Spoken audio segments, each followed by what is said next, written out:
A very good morning to one and all present here.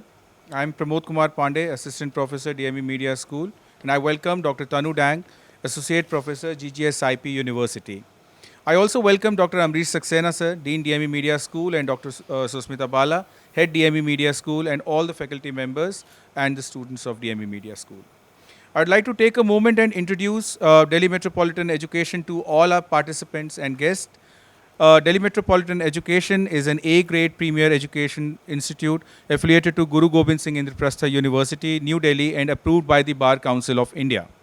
The institute offers BBA, BA LLB, BBA LLB, and BA JMC programs. DME believes in imparting world-class education to its students while training them to develop and enhance their skills. This education and training enables them in taking up challenges of the industry and creating a space for themselves with their competence and vigor. DME Media School is one of the most promising media institutes in the country. It offers BA in journalism and mass communication. It is recognized as a school focused on the growth of its faculty and students through academic and co-curricular activities. Session Orientation Program SOP is being conducted by Media School every year for semester 3 and semester 5 students. We invite experts from the industry to speak on topics related to the curriculum of BAJMC and give students insights into the media industry. In this chain, today we have invited Dr. Tanu Dang, Associate Professor at GGS IPU University. I'd like to take a moment and welcome ma'am, and then I would also like to tell you about ma'am. Dr. Tanu Dang is an accomplished academician and associate professor at Guru Gobind Singh Indraprastha University. With a passion for teaching and research, Dr. Dang has dedicated 19 years to the study and teaching of mass communication, particularly in the areas of research, development communication, advertising, and public relations. Her expertise lies in exploring the intricate relationship between communication, development, and society with a specific interest in how communication impacts attitude towards development. She has completed an ICSSR funded project and a state funded Center for Excellence project on these lines. As an associate professor, Dr. Dang plays a vital role in shaping the minds of future media professionals. Apart from her teaching responsibilities, Dr. Dang actively contributes to the field of mass communication through her research and publications. Her work has been featured in reputed academic journals and conferences. She has also published books, chapters with international publishers and contributed to open learning material of IGNOU and Mysore University. She has delivered more than 50 invited lectures at various forums. She is a certified Factshala trainer and is regularly engaged in Google's initiative to fight misinformation. Her drive for perfection in academics and administration has won her PR Professional Award by PRSI Lucknow Chapter, Award of Honor by a prominent NGO in Lucknow, and Shikshak Samman by the UP government. With her vast knowledge and experience in mass media and communication, Dr. Tanu Dang continues to inspire and guide students to think critically and engage with diverse perspectives. We are glad to have you today with us, ma'am. And before I hand over the dais to Professor Dr. Amrish Saxena, sir, I would like Amrish, sir, and Bala, ma'am, to felicitate the guest for the day. That's Tanu Dang, ma'am.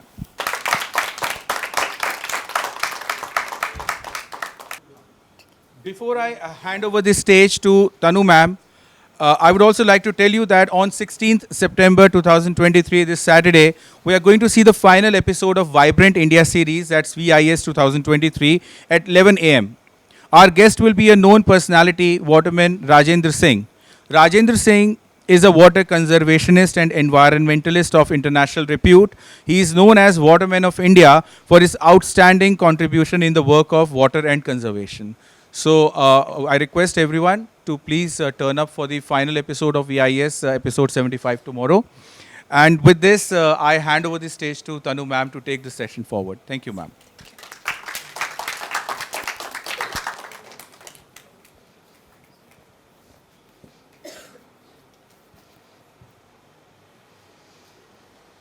Thank you so much.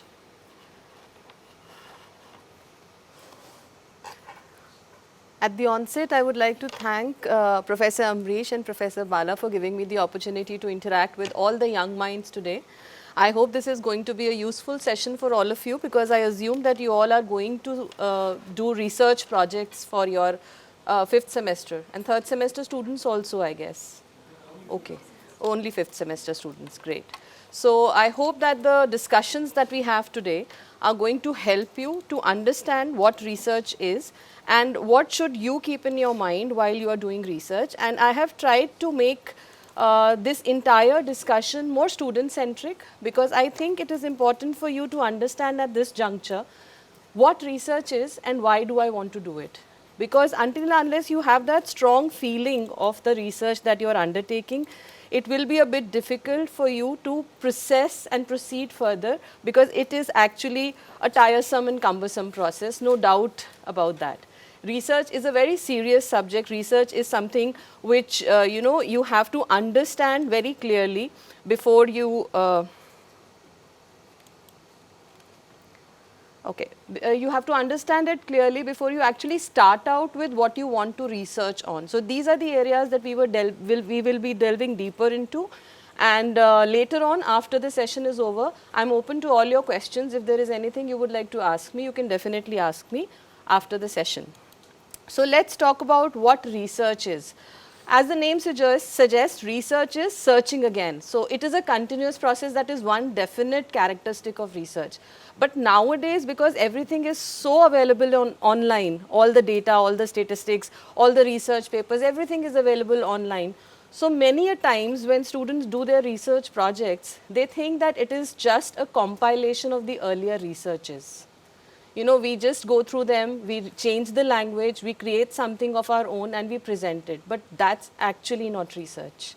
For an article, for a story, you might use that kind of information. But when we talk about research, it is adding new knowledge to something that you've studied.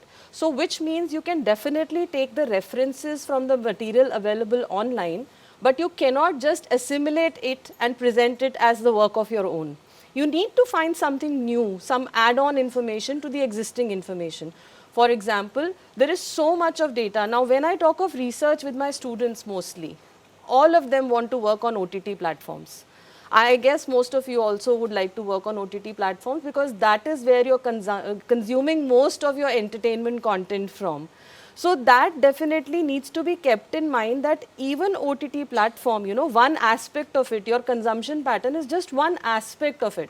And you might find a lot of data, lot of researches, lot of articles online talking about OTT platforms and how they have revolutionized the entertainment material available online. But there are so many other dynamics to it.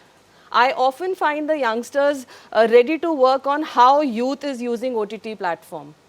Now, youth in itself is a big term.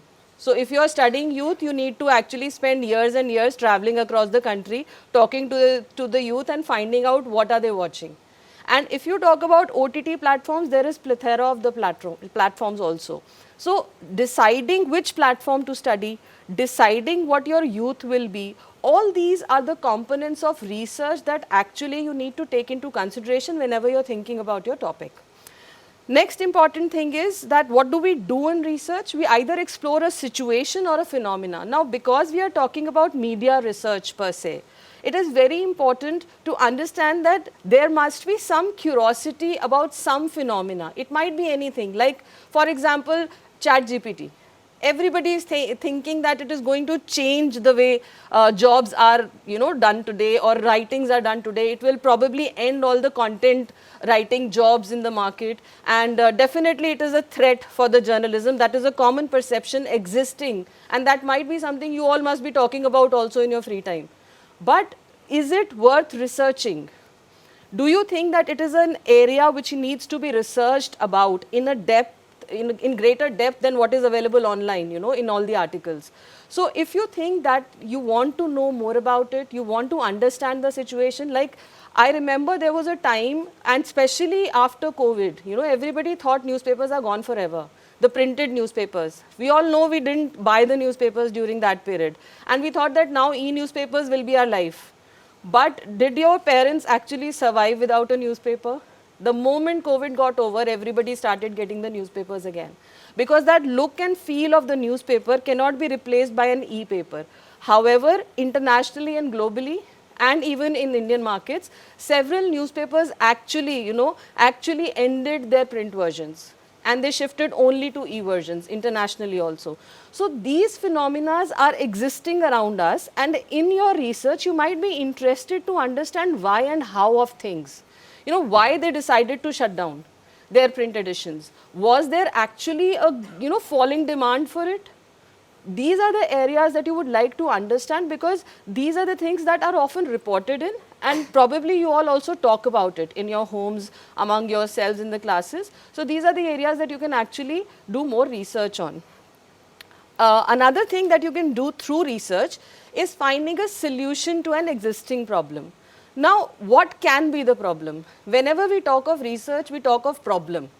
But that doesn't mean it is a negative thing, that there has to be some problem that we are trying to find a solution to. No, that's not true.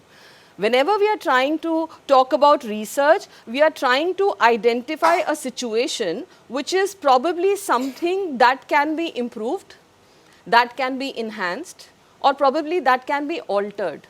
For example, there is so much of study done about impact of advertising on children, and also about the stereotyping of women in advertising. You just Google this particular phrase and you will find so many studies about it. So what is the new thing that you can offer? So do you think that stereotyping is a problem? Do you think that there are changes we are seeing in the advertising market related to stereotyping? Do you think we are seeing any changes in the prime time content, television content that we see? Do you think that there is a pattern in the news programs that you see on television? Do you think there is a pattern of panel discussions that we find on television? Now, if you think that there is a particular pattern, then that might be the problem that you would like to find answers to. I will give you a very realistic example, and many of the teachers present here would agree. I think especially Bala ma'am would agree. In many women empowerment programs, we find more men on the panel than women, talking about women empowerment. You turn on the TV, you will find that on Women's Day. You go to any seminar, you will find that. And that is something that is happening around us. So is this a problem that you would like to understand why and how, and find a solution to it, and probably suggest some alternative ways by which this, this demarcation or this gender parity can be bridged? If your research can do that, then definitely it is going to make a mark. And it is definitely going to give certain inputs even to the media channels to understand that this is something which is very, very clearly observant to the normal masses also. If I am seeing it, you are seeing it, then everybody is seeing it. So these are the kind of problems that we refer to, for which we try to find solutions through our research. Another thing that research can do is establish relationships. ये होगा तो वो होगा. Relationship between any two variables, any two phenomena. Now, what does this mean? Cause and effect relationship. You must have heard about this, you must have studied about this, that every action has an equal and opposite reaction. You've heard that? So cause and effect relationship is also like that. In certain cases, we might study that why this particular product is more liked by girls than boys. Or maybe why all the deodorant ads have girls in them. Why all the shaving cream ads have the girls in them. Or maybe the other way around. Why certain ads were not liked by the community in general when it tried to change stereotypes. You know, certain ads were actually banned, or people were actually trolling those companies, brands and ads because of the different perspective they tried to reflect through their advertisements. But on the other hand, we have started accepting third gender in our conversation, in our news representation, in our positions of administration, and also in advertisements. We have seen them being a part of advertisements. So we are seeing these changes and these trends. So is there something that led to this? Was there a relationship between something? Has the OTT platform changed the content that we see? Do you think there is a relationship between the OTT platforms and the content we see? Because of the accessibility we have? Because of that smartphone that we have now? And because we can use it anywhere, everywhere, while traveling or while doing any work that we want to do, we can actually access any kind of content. And there is so much of segmentation possible now, which was not possible earlier. Everybody is not watching the same show. But when we talked about movie and crores of investments, it had to actually cater to the masses. It actually had to have that all kinds of masalas which everybody used to like. But now we have more tailor-made kind of content. This is the content that this particular age group would like. This is the content that this particular psychological group would like. So we have, like in online sphere, we all know we have formed communities. We all are a part of online community, supporting some brand, supporting some cause, or supporting some issue.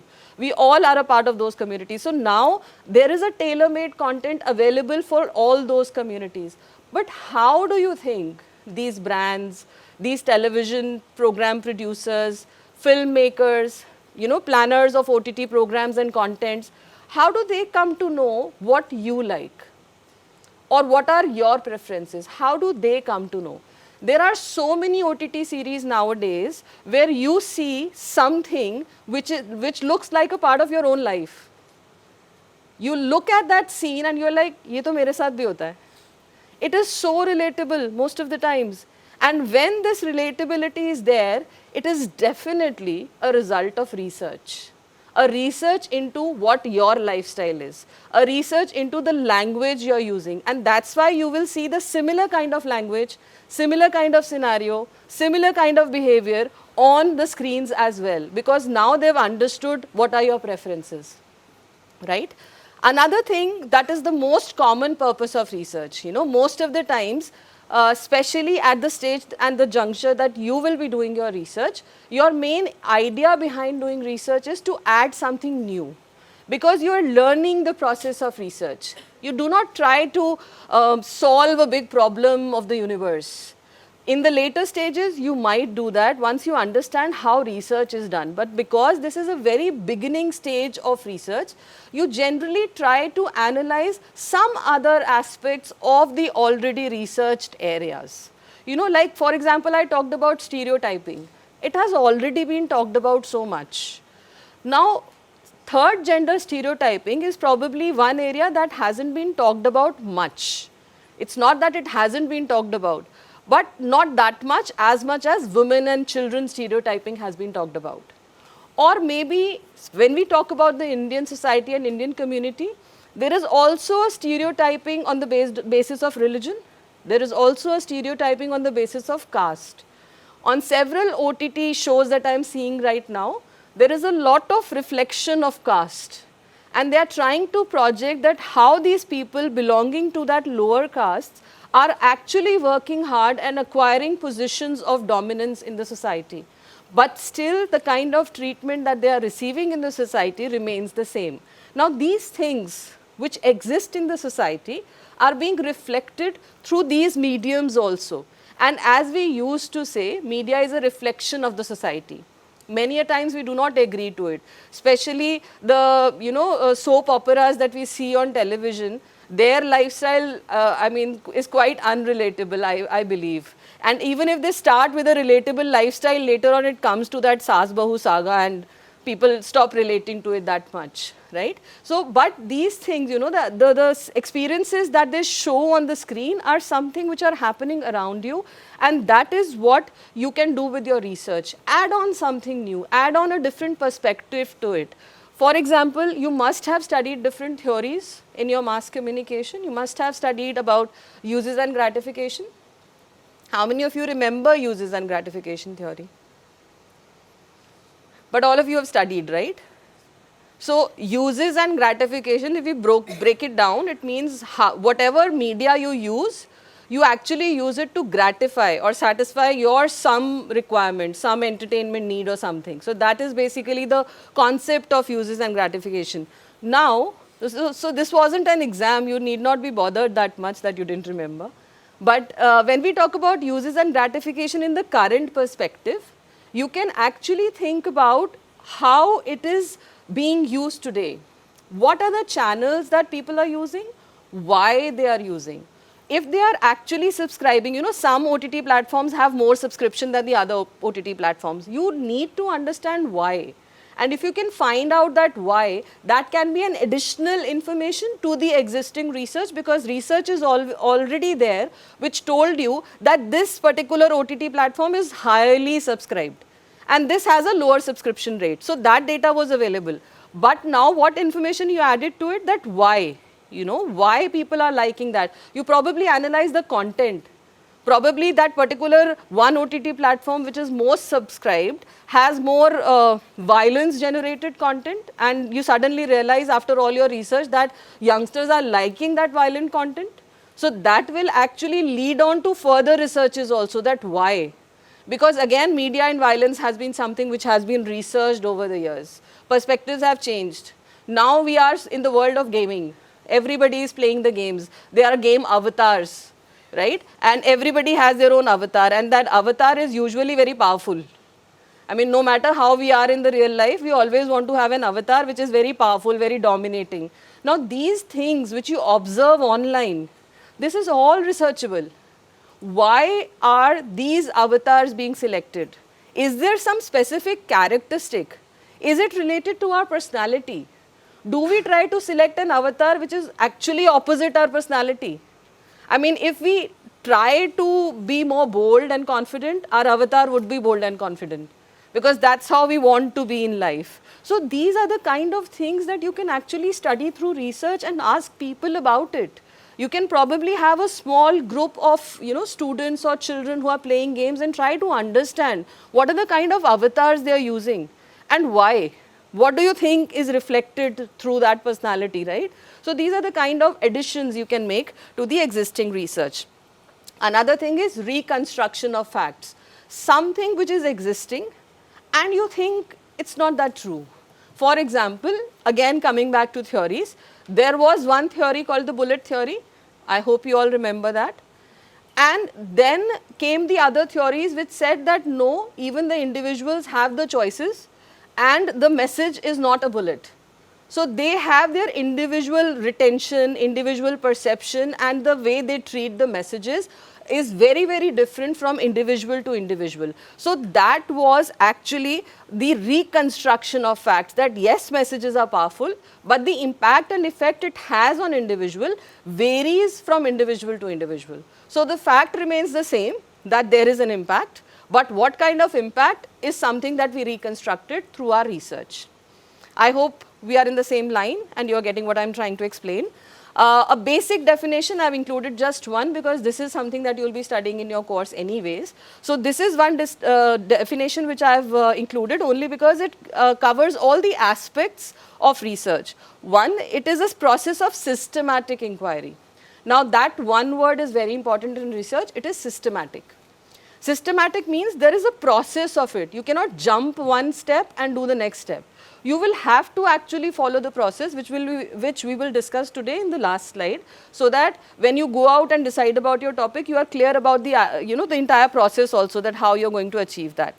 So it is a systematic inquiry that entails collection of data. Now this is also a very important component of research. The data may be small, the data may be big, the quantum may be big or small, but you must have some data to support whatever you are saying. You just cannot wake up someday and tell that I believe that this is true. No, you need to have some data to support that particular fact that you are projecting as your finding of research. So there has to be data collection. Then documentation of critical information. So it's not just collection, but also the way you document and present it, which is important. Nowadays, we are in the time of infographics. Nobody has the time to read all the data. You see that in newspapers also. You have more data-driven stories.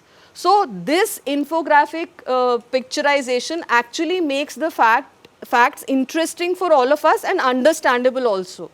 So this new culture has to be taken into consideration when you people do your research. You need not present tables, data, graphs in the boring form. You can use infographics, and now you have so many AI tools to do that. You can actually take their help and convert your data in a more presentable and infographic manner, which makes more sense and it is more interesting to view also. So it makes your entire work and entire presentation very interesting for the evaluator also. So you can take care of that.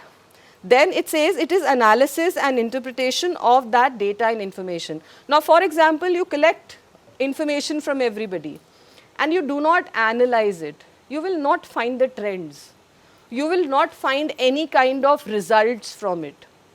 So, whatever data you have collected, you also need to analyze it to find out what are the trends, because when you study it, as we were talking about OTT platforms and the youth, you will find why they are watching it and how many are watching what kind of content.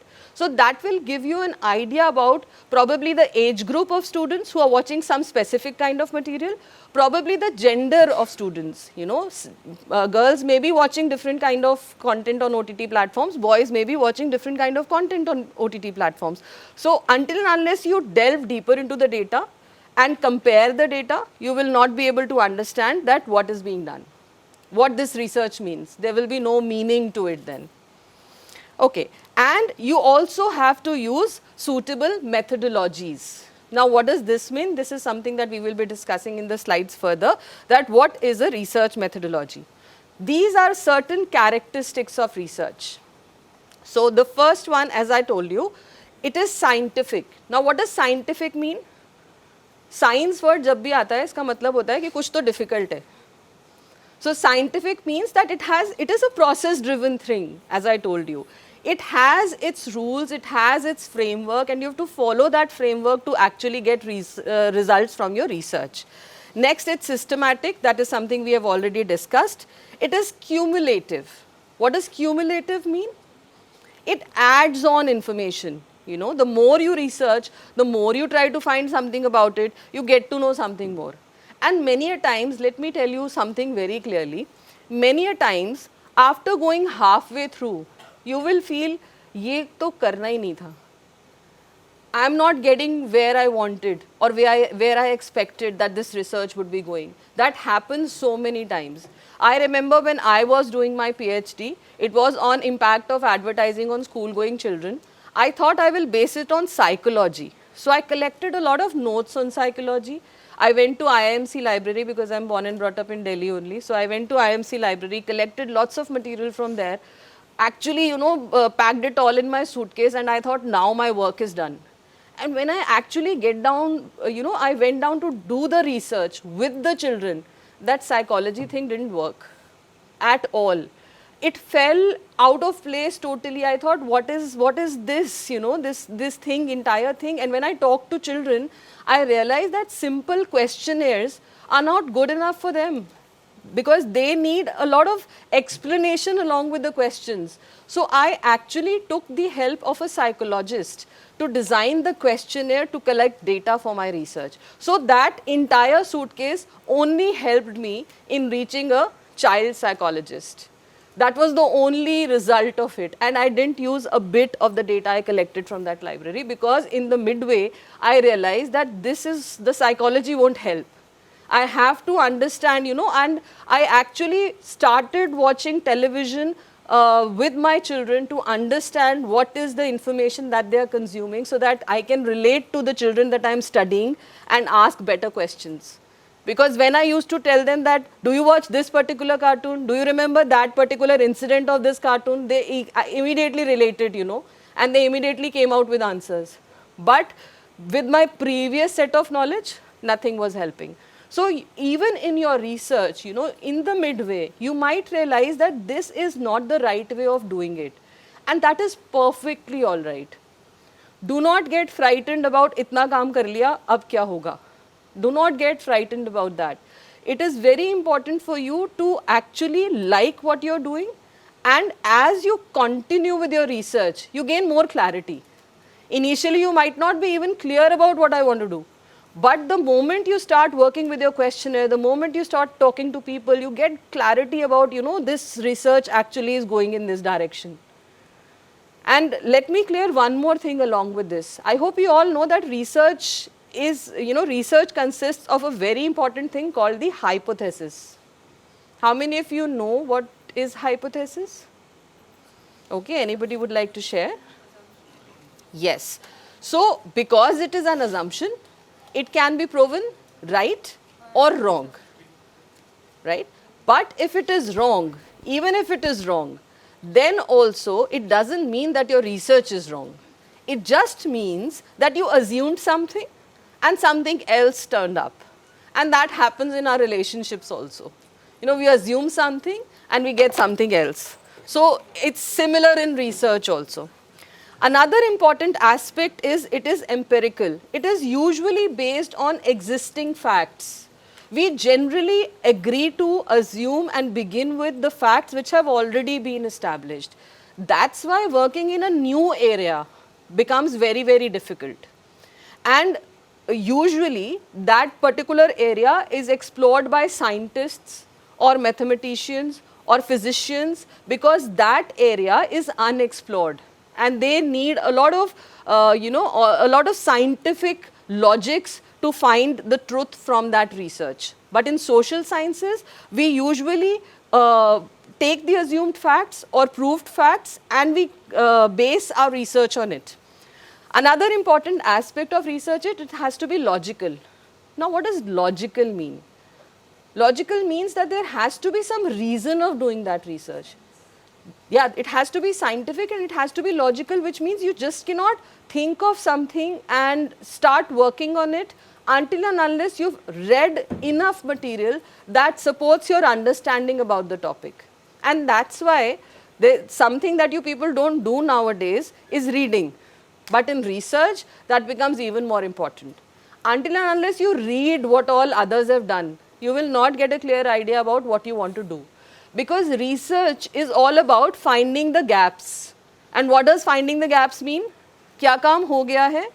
Or what are the gaps which have not been explored? And you will be able to find those gaps only if you go through all the researches that have been done before. So that is a very important part of it, and that is something which youngsters find scary to read so much. But that is what gives you a clearer understanding of what research is. Then it has to be analytical. What does analytical mean? Analyzing a phenomena, analyzing a concept, analyzing a situation, analyzing a cause and effect relationship that we discussed. You must have an analytical attitude towards why something is happening. That is very important in research. It has to be purposive. Purposive means you must want to do it. It is very important for you as a researcher to actually understand that why you want to do research in a particular area.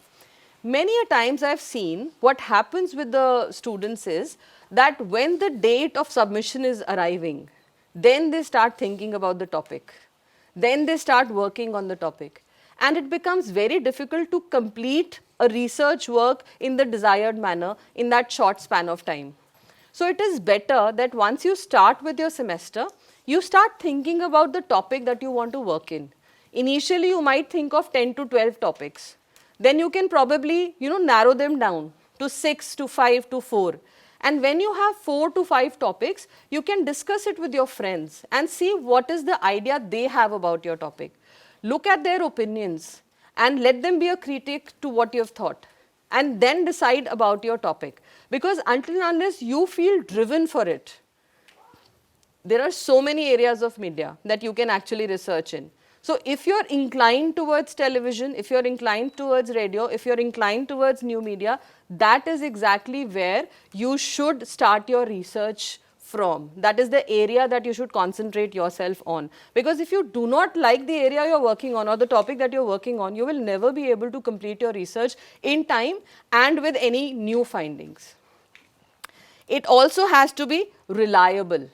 Reliable means all the data that you have collected must be verifiable. It should be, if anybody wants to cross-check it, they should be able to do that. So that is reliability is very, very important. And replicability is also very important, which means if someone uses the same process that you've used in your research, he or she must be able to arrive at similar conclusions. However, the conclusions may not be same, but they can obviously be obviously be similar. Then the research must also be objective. What does objectiveness mean? You must have studied that in news reporting and writing. What is objectiveness? It should not be biased. What is bias? Taking somebody's side or having a presumption of somebody, some person, some situation, some community, having that presumption. Or many a times, because we like a particular medium, we find, because most of us are watching OTT, so we feel ab to TV koi nahi dekhta. Most of us are consuming content in even news online. So we assume that now nobody is reading print newspapers, but that is actually not the truth. And we cannot go out doing research with that attitude in the mind. So we have to be very objective and give a chance. As I told you initially, why we try to be biased? Because we have certain assumptions. And when we start the research with assumptions, it actually means we are biased. We are assuming something that this is actually the result of research. So when we start with that assumption, we are already biased.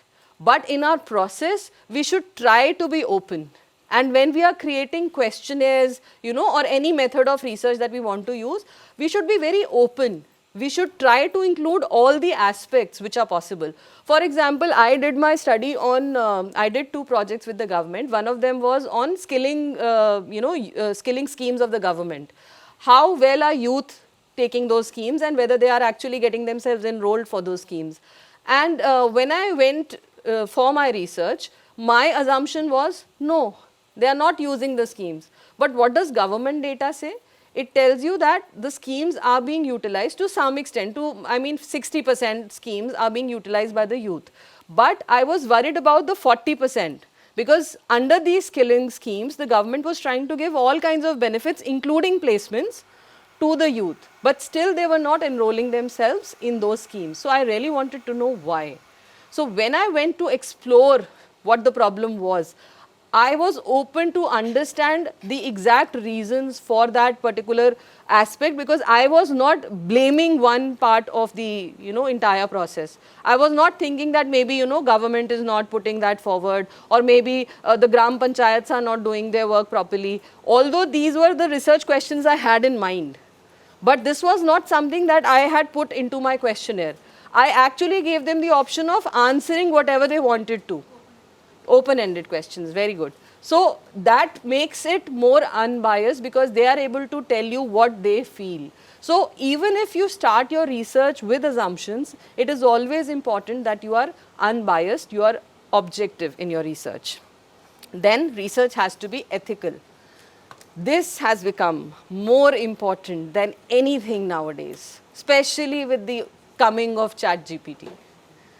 Ethical research means that you should not give your work to ChatGPT and ask them to prepare a research proposal for you. You can always take the help of all AI tools, because they are there to help you. But let yourself actually be a part of research, because many a times we do not take research because we think हमें research करनी नहीं है. I'm not interested in that field. I'm not going to join that field. But even if you are in a television channel, you must remember, if the TRP falls, you will have to find out why.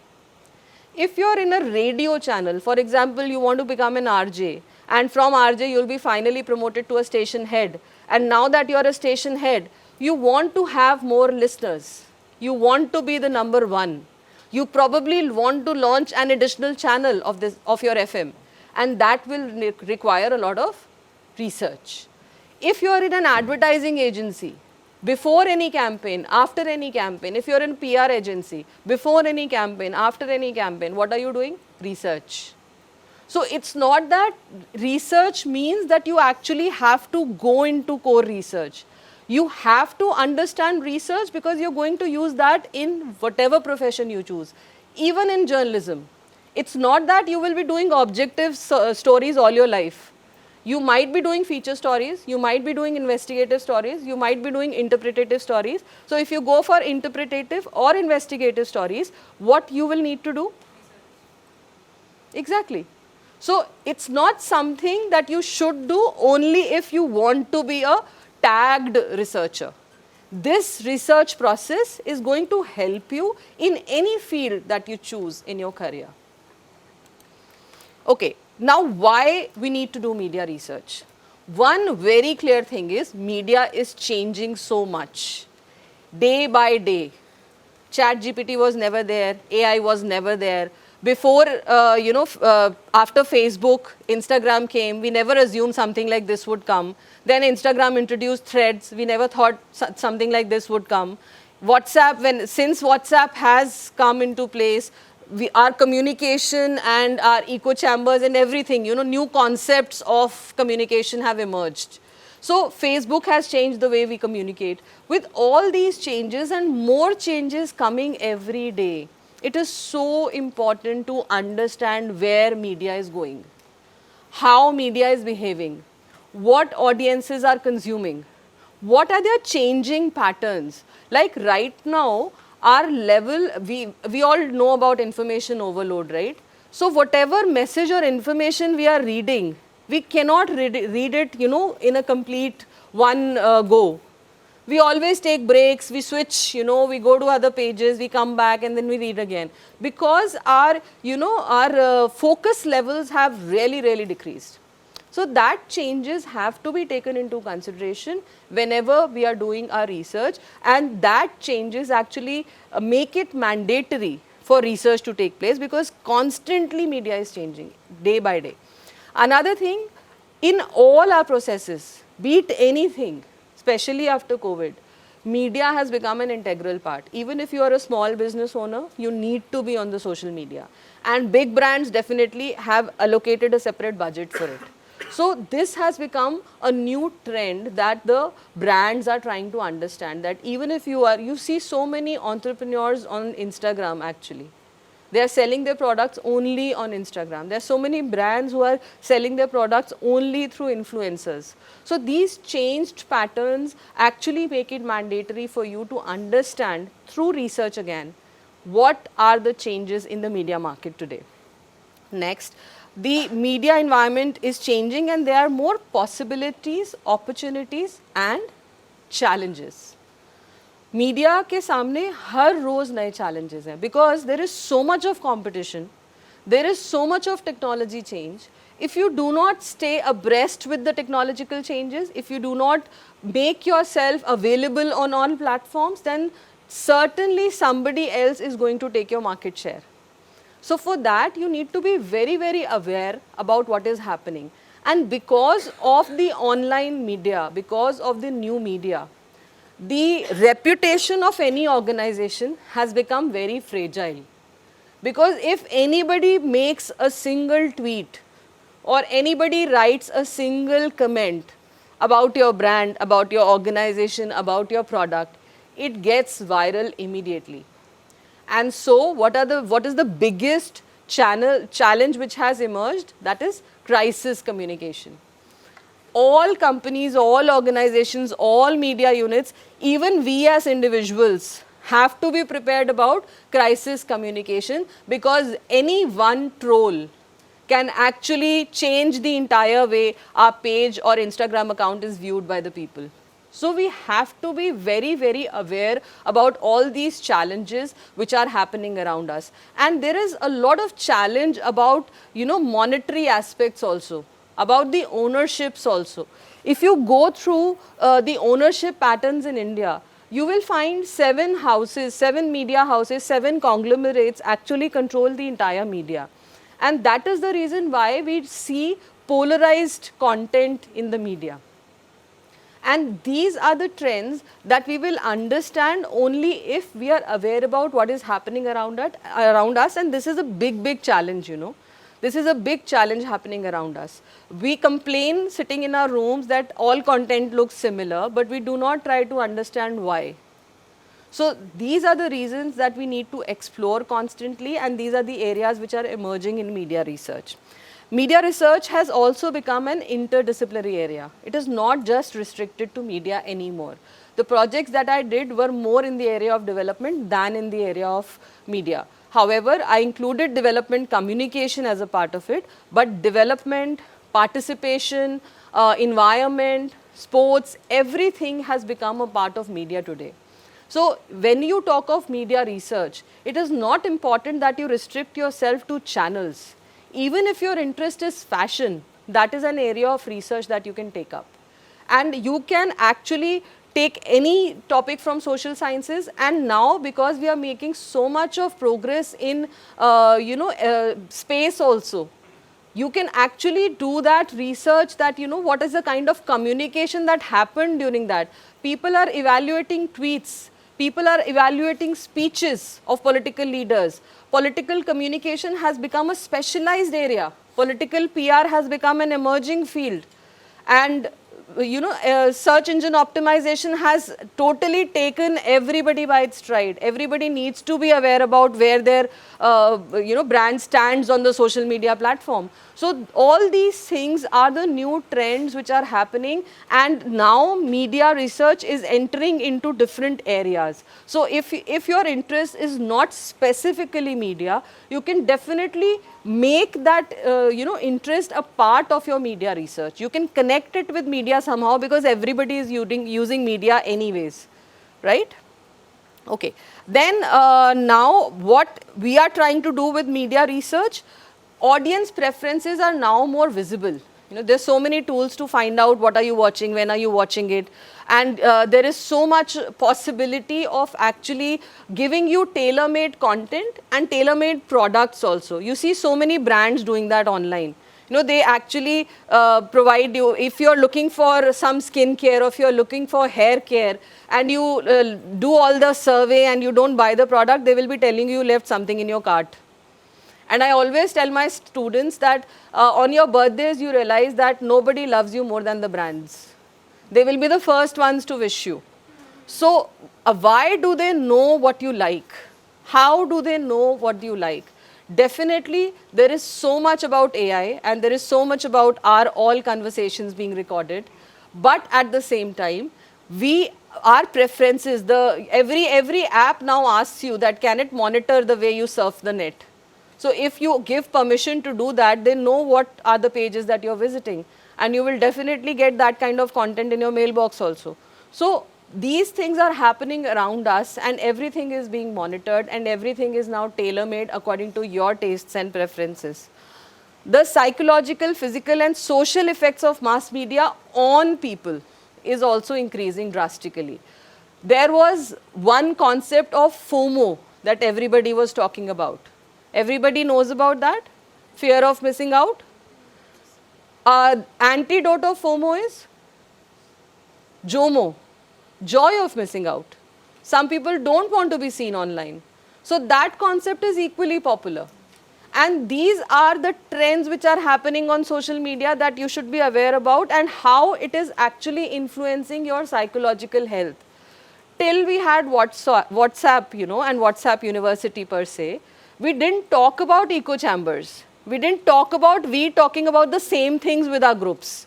We didn't talk about having the same kind of thoughts reciprocated to us. But now that is happening. So these trends are actually influencing our mental health to a great extent. And personally, I feel on these social media platforms, everybody is so happy that you try to, you start feeling that only in your life everything is going wrong. Rest, everybody is so happy in their lives. You start feeling that at one point of time.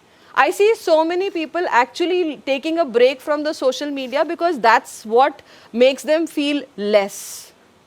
And they try to be away from social media so that they don't compare themselves with others. So these psychological challenges are growing day by day.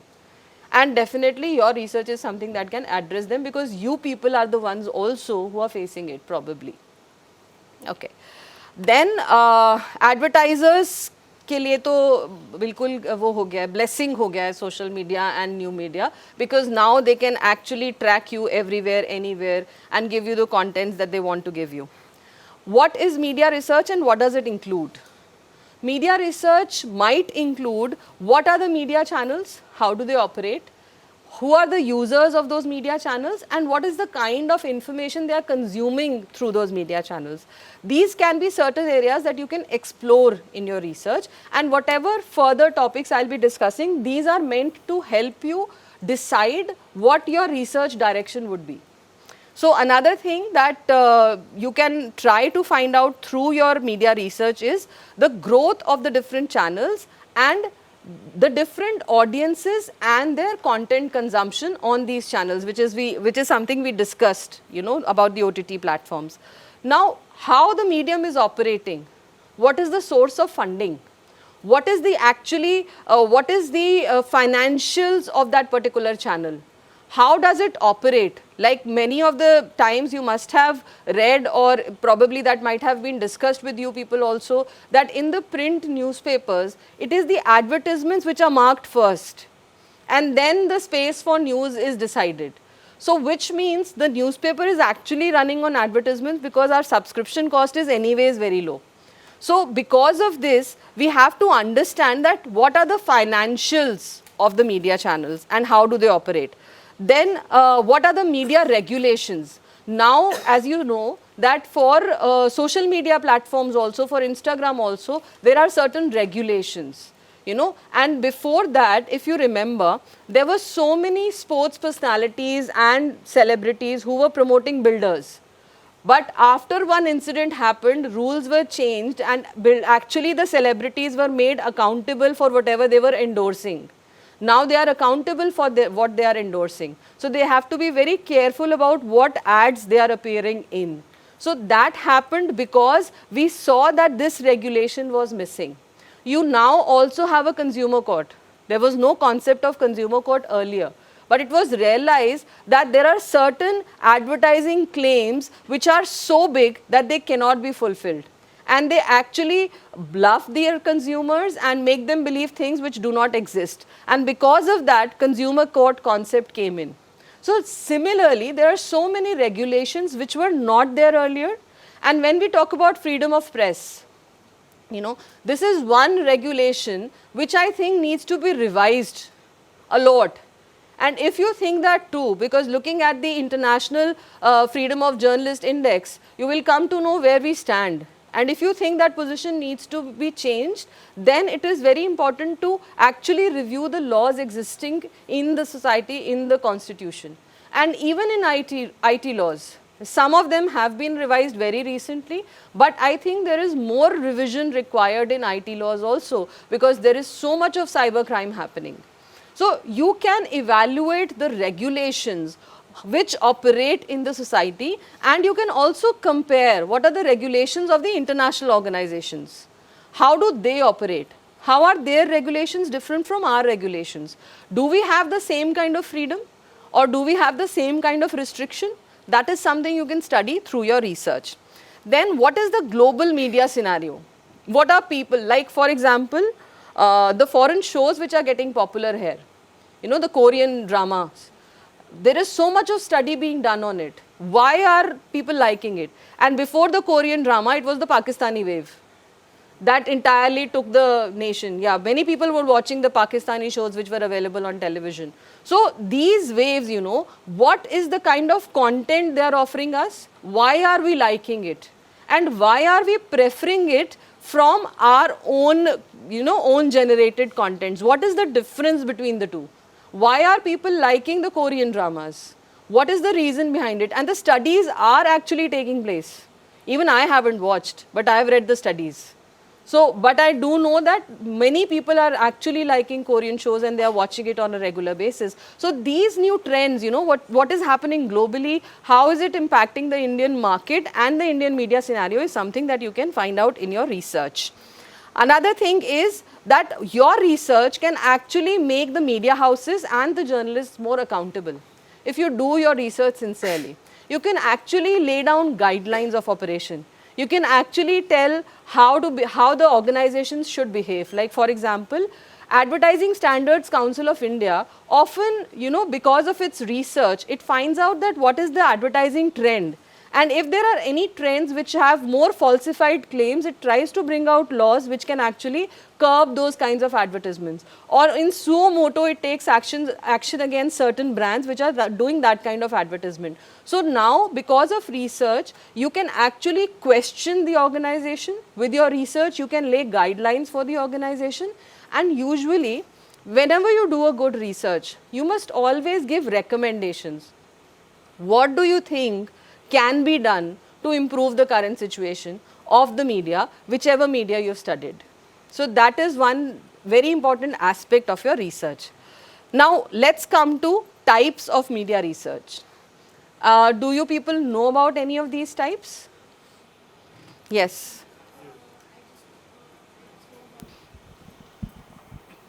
The pure research doesn't have a practical application, whereas if we talk about the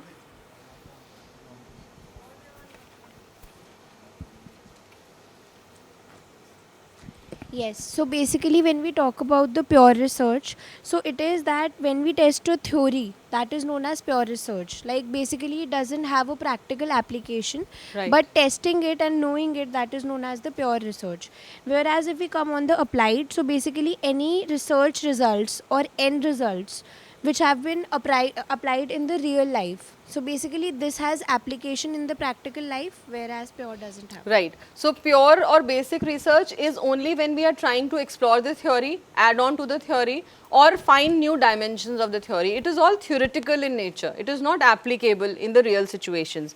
Whereas when we talk about applied research, as the name suggests, it is referring to application of your findings. So many a times when we are trying to find a solution to a problem existing in our organization, we undertake applied research. As I told you, your TRP is falling, or probably you want to introduce a new channel. For all these things the research which can actually be put to action is applied research. Now when we talk about what we are doing research for, on the basis of the objectives, we can divide research into three parts. One is exploratory, another one is descriptive, and third is explanatory. Now, when I have mentioned these, I hope you all remember 5 W's and 1 H. You must have studied it. So, when we talk about exploratory research, we are just trying to explore something. And this something is something which has not been explored earlier, which means you are the first person or first researcher who's trying to find something about a concept, about a phenomena. Many a times, new words come up. In your journalistic stories, you try to coin a new word for a new phenomena which you are seeing around you. Like I told you about FOMO and JOMO. This wasn't existing earlier. Somebody studied something and somebody coined this word. So when you try to study about FOMO, or when you try to study about JOMO, or when you actually coined this word, you were the first one to do that.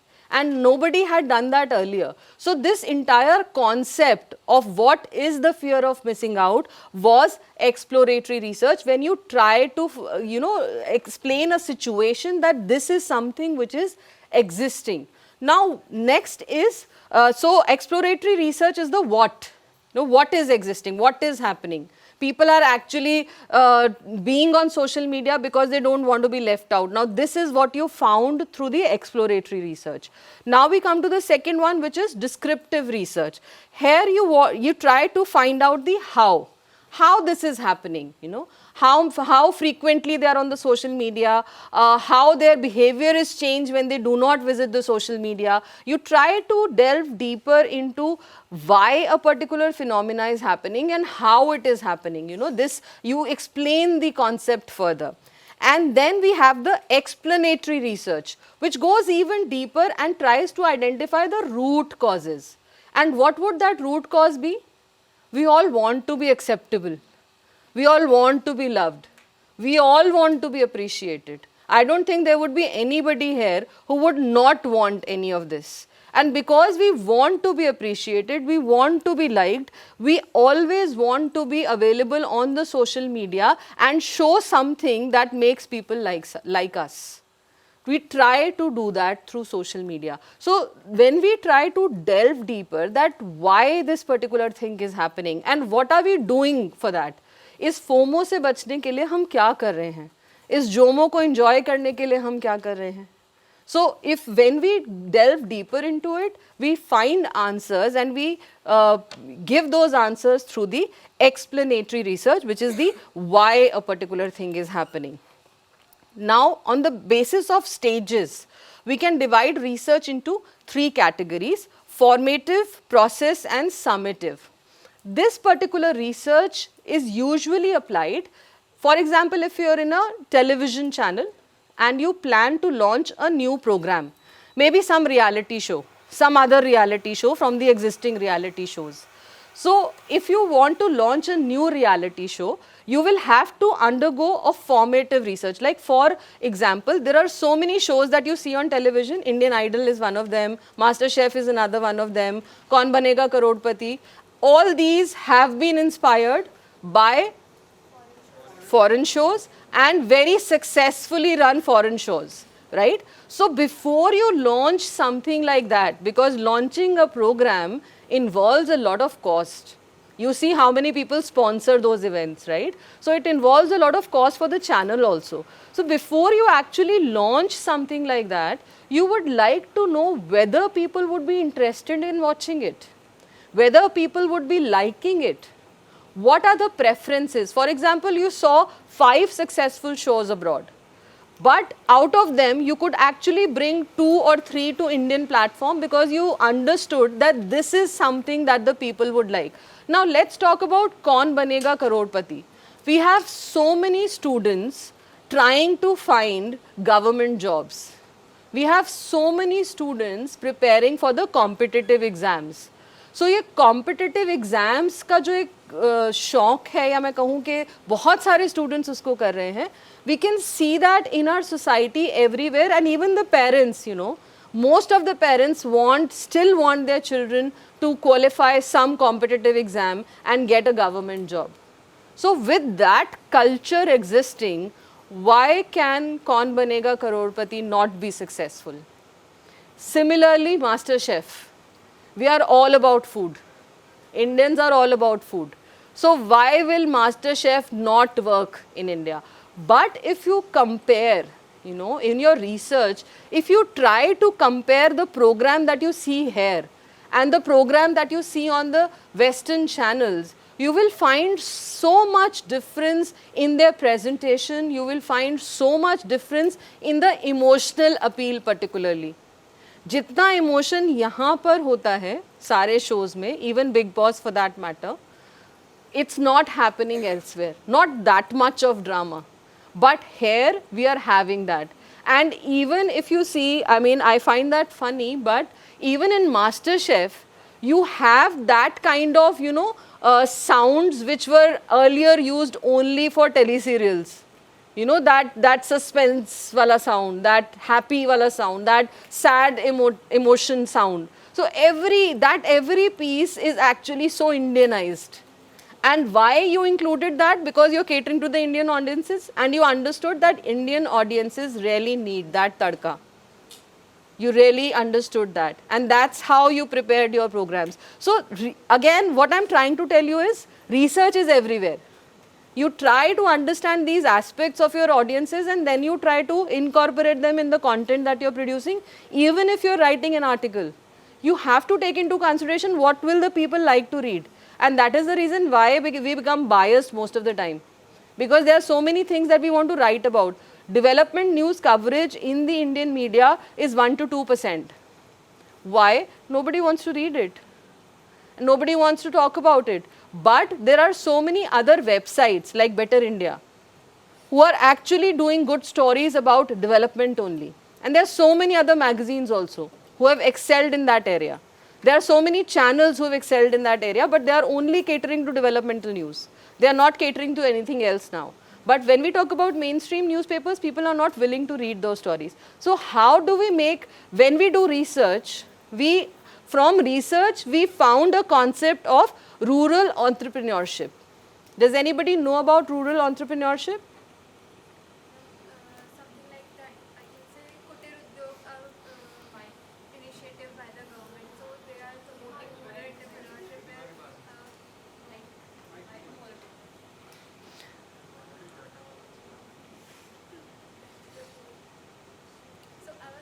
that a government initiative like Kutir Udyog, helping the entrepreneur from the rural area to set up a business. Maybe they are providing them some subsidy to start a new business, some artwork or something like that. So Okay. So, half of it is correct because yes, rural entrepreneurship involves rural people, but more importantly, it is based on the PPP model of the government, public-private partnership. So, government is actually partnering with private entities or individuals, giving them funds through Make in India, through Startup India, and making them work in the social sector. That means through their projects, they are trying to actually find solution to any social problem existing in the society. And the government is providing them funds to do that. so the village in Gujarat that is adopted by businessmen, that will come in that. Social entrepreneurship basically refers to providing certain services or products because we've added the word entrepreneurship to it.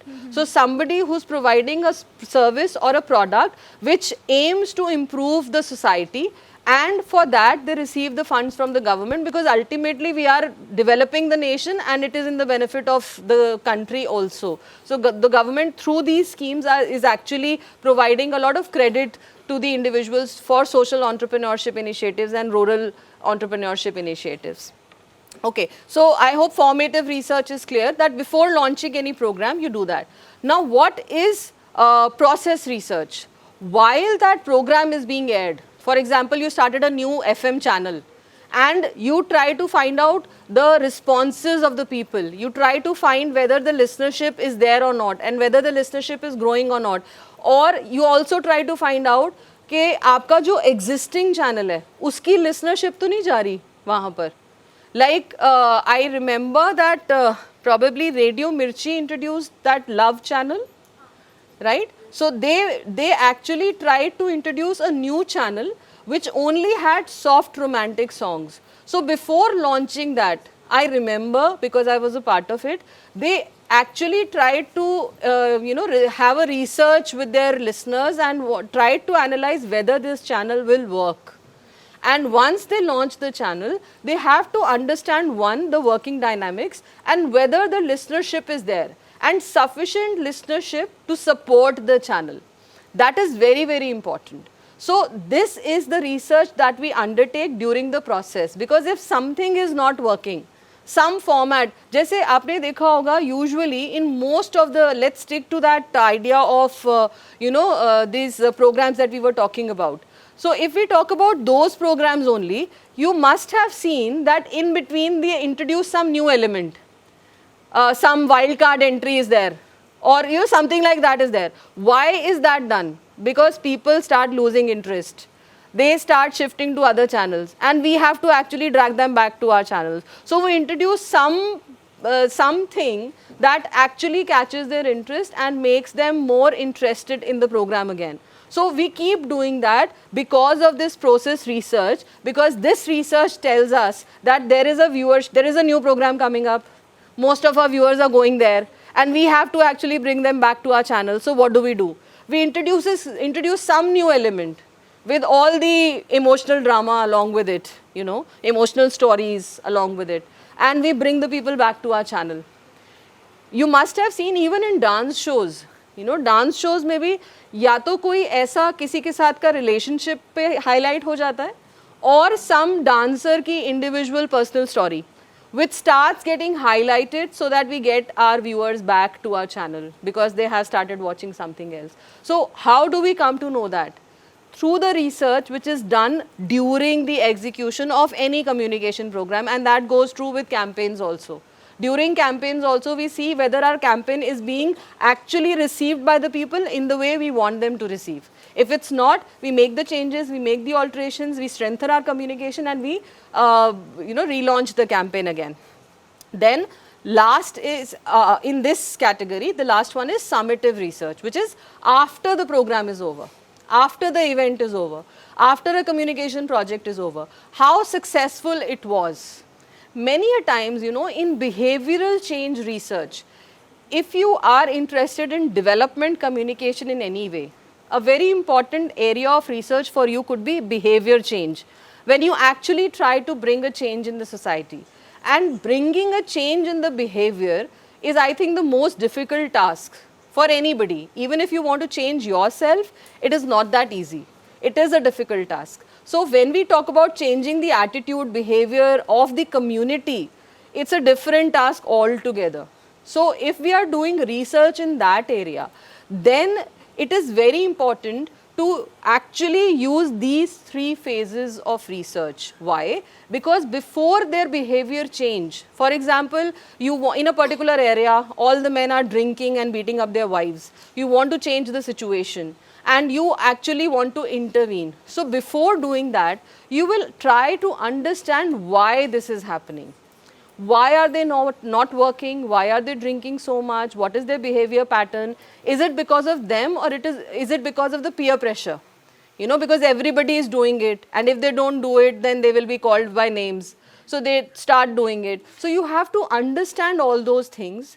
Then through the process, when you are trying to change their behavior, you have to keep convincing and motivating them, because they will again fall in that space, and you have to bring them back. So you will have to continue doing that. And in the end, you will see whether there was actually a change in the behavior or not. Many a times, you may also create a communication message, show it to the people, take their reviews before seeing that message, take their reviews after seeing that message. Like for example, in cinema halls, you might see certain experiments like that happening. I haven't seen them in real, but I have seen them in videos, that in cinema halls, probably to save water, they try to give you a message. They see what your behavior is before you are actually seeing something on the screen. And after that short film is shown to you, they again take your feedback on it. So these kinds of things are also a very important aspect of research when you try to see whether your communication programs, projects work or not. Now, based on the purpose, two very important types of research can be qualitative and quantitative. Anybody can tell me what they are? Yes. Yes.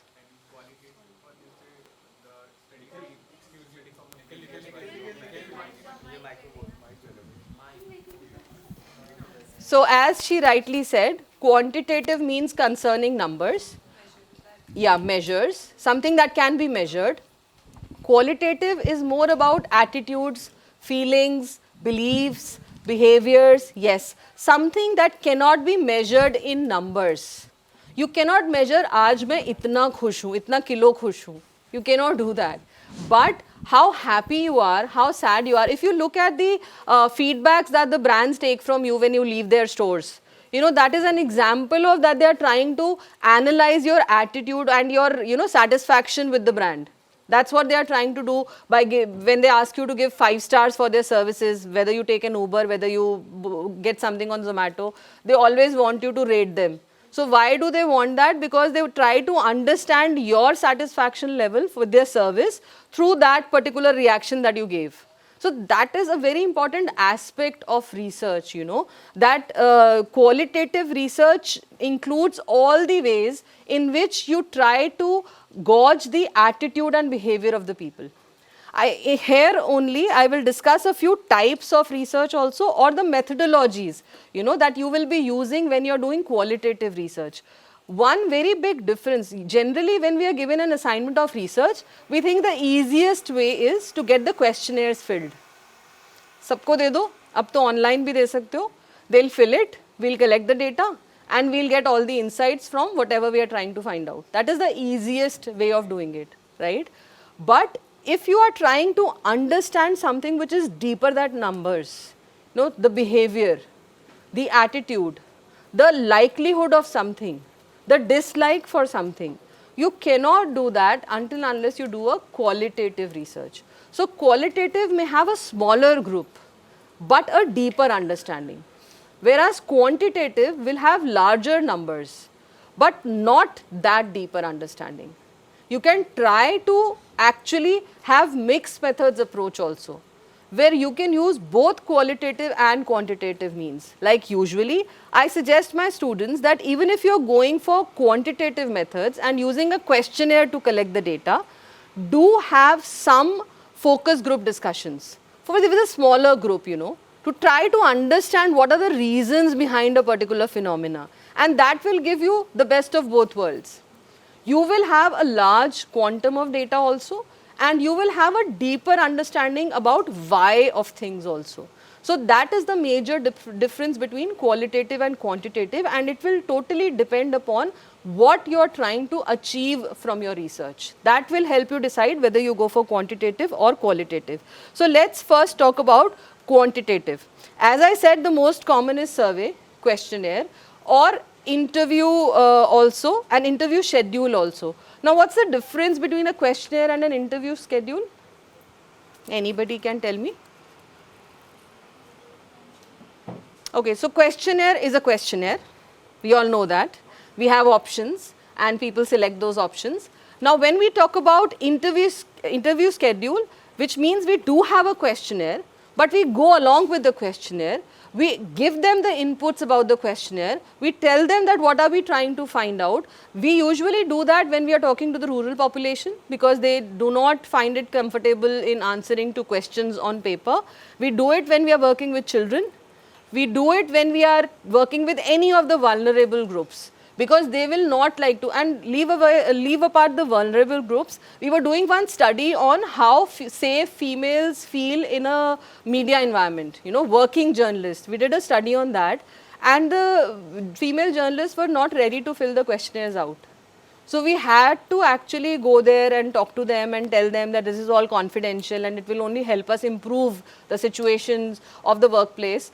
Then only we could actually get those questionnaires filled. So many a times, even if you prepare a good questionnaire, you will find great difficulty in getting them filled. And that's when you can actually go out, explain things to people, guide them and make them fill the questionnaires. Another important technique is content analysis. I hope you must have heard this term, if not used it. You can analyze any kind of content on television, on radio, in newspapers. You can analyze the editorials of a particular newspaper or a few particular newspapers. You can analyze the reporting trends on certain specific topics, for example sports, for example health, for example pollution. You can see how much these topics are being reported. You can actually, for example, if anybody of you is interested in English literature or feminism or things like that, I told you that media research is totally interdisciplinary. So if you want to work on feminism, you can actually go out and study where the literature, the previous literature which talks about feminism, the novels which talk about feminism, the authors who talk about feminism, and you can compare that feminism probably 20 years ago and the feminism that is talked about today. So you can make a comparison between the both through content analysis. So content analysis is also a very vast area of work that you can actually take into consideration if you're doing your research. Interviews is another way that you can collect quantitative data from, and online survey. The most popular technique used these days is online survey. Now we come to qualitative research. Now as I told you, it is a more deeper understanding. There are so many ways of doing it also. The first one among this is in-depth interviews, focus group discussions, which I already told you, you can talk to a small group. Now as I already have mentioned that qualitative may have a smaller number as compared to quantitative. So there might be just, probably in certain cases, you might just start with one person. You can take a link from that person and go to another person with the same problem or the same issue or with the same input. And then from that person you can take another reference, and that's how you grow in your qualitative research. So most of the times the qualitative research is inducive. You add to it, you do not deduct from it. But when we do quantitative research, we often deduct. We collect data from lots of people.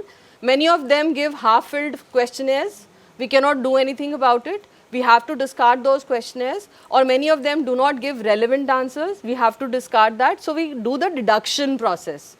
But here in qualitative, we usually do the induction process. We add on people to the group. We add on numbers to the group once we get the lead about a new person. Then another thing that we can do is textual analysis. Any kind of text, in the past history also, you can do textual analysis of a particular writer. If you are interested in English, you need not restrict yourself to mass media. You can select a particular author, go through his writings on a specific subject, do textual analysis, see the kind of words that have been used. And now in social media analysis also, a lot of textual analysis is done. Political speeches also, a lot of textual analysis is done. You know, what are they saying, what are they trying to say, or from all the manifestos, you know, that come out during the time of elections. What are the texts being said, what are the words, what are the keywords which are being highlighted, all that is included in textual analysis. Then semiotic analysis is another way. Does anybody know what a semiotic analysis is? Semiotic is basically related to linguistics. So when we talk about semiotic analysis, every sign and symbol means different things to different people. So how, even in a movie, how that particular color is used. Sanjay Leela Bansali, for example, has that particular style of his. All his movies carry that particular style. So if you have to do a semiotic analysis of the kind of ambience and what it tries to communicate through his films, you can do that. And or any particular color, you know. For example, the movie Black. Now, how black was black? How much black was used in black? You can actually do a research on that. You can actually see what were the emotions projected through black. You can actually see how much color was used in the film.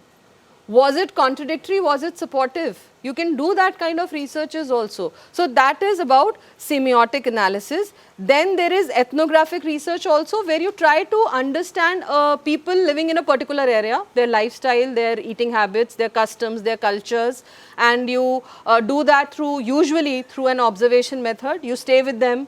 You stay with them or away from them also. I mean, sometimes it is very difficult to stay with them when you are working with tribals or people of the community who are not willing to talk to you. You just observe their behavior. You make your own notings, and then from those notings you actually derive conclusions. But if you get an opportunity to talk to them, you might also interview them or interact with them. But that usually is not done in ethnographic study. We usually try to understand the culture and how that culture is reflected through communication. You know, for example, if you want to study the linguistic channels or, you know, the local channels of certain states, then this particular ethnographic study will help us understand that what is the culture of the state and whether it is actually being reflected in the media. Or if we look at the traditional forms of communication, if we look at puppetry, if we look at theatre, you know, we can use this kind of communication, even semiotics we can use to understand how theatre has progressed over the years. What were the symbols used earlier? What are the symbols used now? What reflected something else earlier? You know, meanings also change with the generation. For example, in previous films, if you remember, there were no kissing scenes. There were just two flowers. From there to where we are now, we have actually come a long way. But that was semiotic. It represented something. So how those semiotics have changed in the cinema, have changed in the media is something that you can find out in your research. Another type of research is experimental, as the name suggests, that you experiment with something. Many a times you won't believe, but actually in media also there are certain laboratory researches. In advertising, they do that. They have actually machinery which gauges your reaction to advertisements. How much your eyes moved, how your skin was reacting to that particular ad, whether you felt anger, whether you felt calmness, whether your eyeballs diluted or not. These are the researches which are actually undertaken in advertising research. So, experimental research is not something we can say social science mein hoti nahi hai. Definitely hoti hai. And in certain cases, you can also design experiment and simulations. Now with new media, you have the possibility of simulation. You can actually make people experience something online and take their feedback. Lenskart, what is it doing? It is actually giving you a simulation.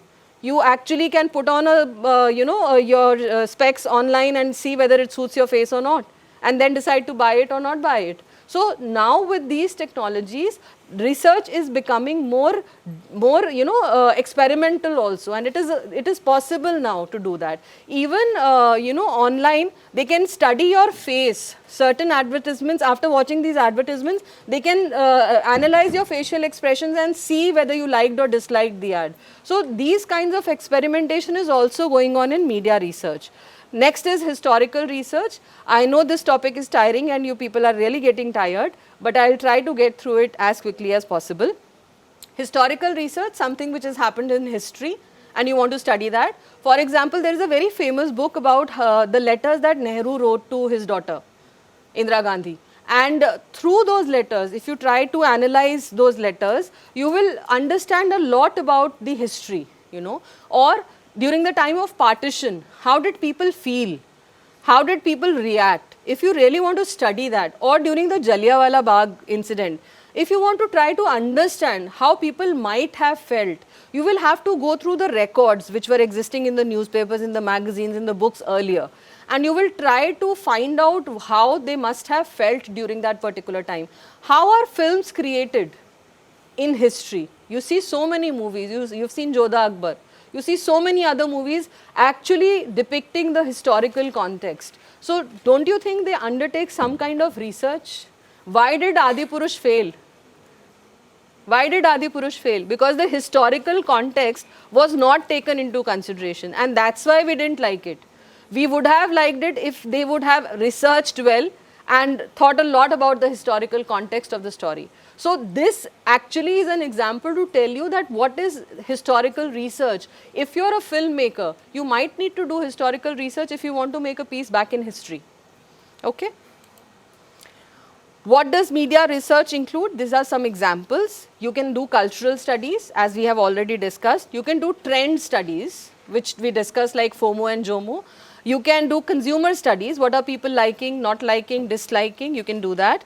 You can do channel studies. Why is uski sari meri sari se safed kaise? Why is their channel more popular than my channel? And what are they giving that we are not giving? Why are the audiences liking their channel and not our channel? So you can actually introduce new content. You can actually introduce something new in your channel which actually makes people like it. If you remember, Sony recently, not very recently, but few years back, they changed their entire logo. They changed the entire color. You know, they became all purple in their logo and everything. So it's not that it happens just like that.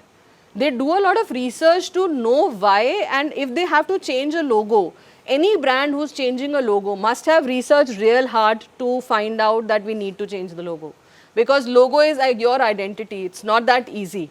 So if a brand is changing the logo, if a brand is changing the color, then definitely there has to be some very strong reason behind it. Otherwise, brand will not do that. Now, digital media landscape studies. Digital media is also changing so much, and audience engagement is changing so much that that is one area that you can do your research in. Screen proliferation studies. Now, there are so many screens that we are looking at. Earlier, it was just television. So, all the studies were concentrated on television. But now it is our laptop also. Now it is our smartphone also. If you have a tablet, then you have another screen. Many a times, I don't know whether you people do it or not, but I often do it, that there is a television, something going on the television, and I am scrolling my phone also. So we are using two screens simultaneously. So that means the message is getting lost. That means all the advertising efforts that I am doing on television is not working because you are on your phone during that time. So I have to understand these patterns and see what are your consumption patterns and how are they changing. Then economy of the media, as I have already discussed, media ownership patterns. How are digital technologies changing the research area or arena today? One, we have so much of online resources. There are so many digital libraries. There are so many actually, you can access Science Direct, you can access Gesture, you can actually go to Google Scholar and actually find, you know, some very good researches. And you can, even you can go on Shodh Ganga. All the theses of the universities are put up there. There is also Shodh Gangotri where you can find lots of synopses. So you can actually visit these sites and find topics related to the work that you want to do. It will give you an idea about what research is all about. You know, it will give you a brief idea about it. Then next important change has been AI. And I have already discussed in the beginning of my session that AI is here to stay, ChatGPT is here to stay, but I don't know whether you know that or not. If you ask ChatGPT to write something for you, all the references that it will give may not be correct. most of the times they are not correct. And if you actually put it, and you must have read that it is not plagiarism free also, right? So you have to be very careful about the AI technologies. You have to use them to your benefit, and you need not use them as your own talent, you know, because that will lead you in a difficult position. You should definitely learn the tools of AI available. Now the AI tool can actually find all the literature related to your topic in one click, and that can help you understand your topic in a more detailed manner. That can help you develop your questionnaire in a more detailed manner. That can help you decide your research methodology more clearly. So that is a use you can definitely make. But if you leave everything to AI, then definitely that is not going to be research. It will be a plagiarized piece of work which will be not evaluated at any platform. So it's better that you take help of these technologies, but use them as your servant and not as your boss or ruler. Okay.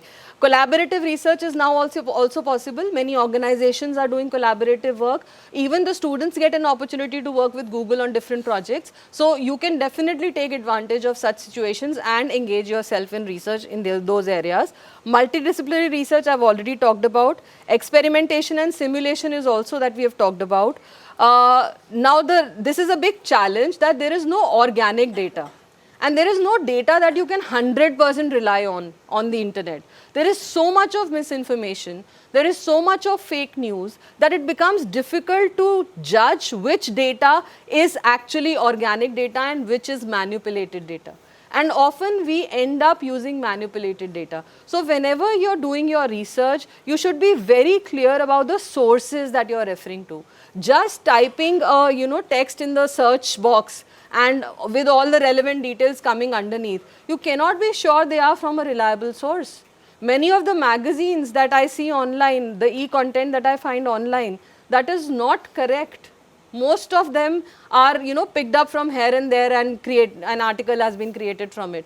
So be very sure about the resources that you refer to. They have to be genuine sources of information. Misinformation, already talked about. Plagiarism, please make sure you do not make your work plagiarized, because there are tools to check it.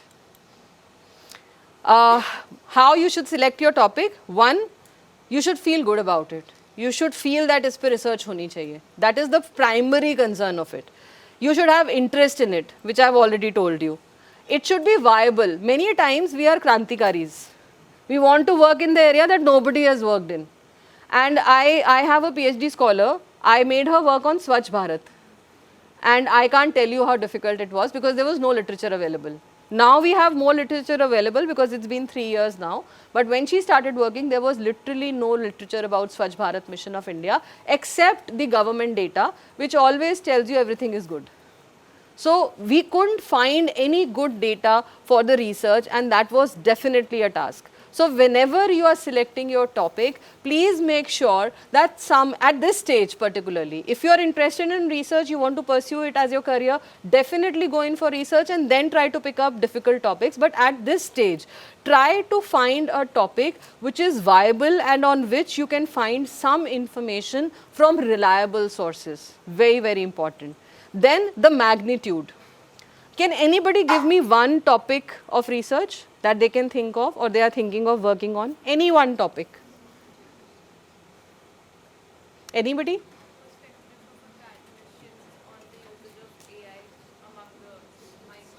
Go again.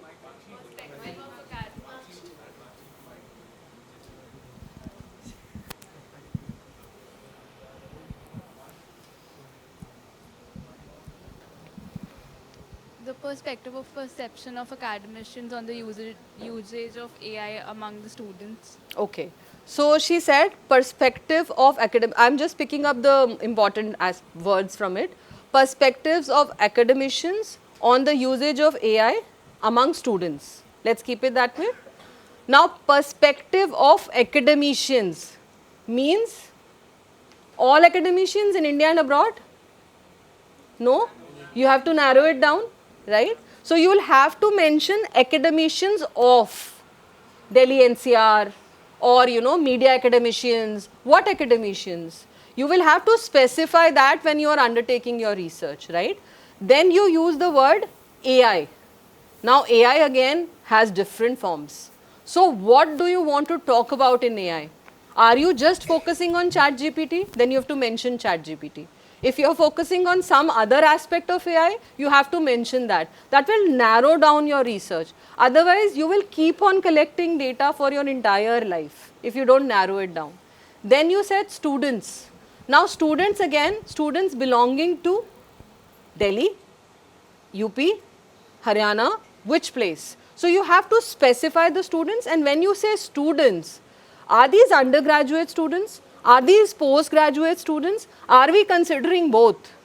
You have to be very clear in your mind that what your topic is going to be, and please narrow it down, because we talk about youth, we talk about students, we talk about new media. New media is so vast, you just cannot take it as a topic.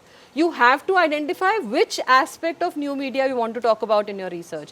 So be very clear about defining your research area very clearly. It will help you work more clearly. I hope this is clear. Okay, so this is something I wanted to talk about, the magnitude.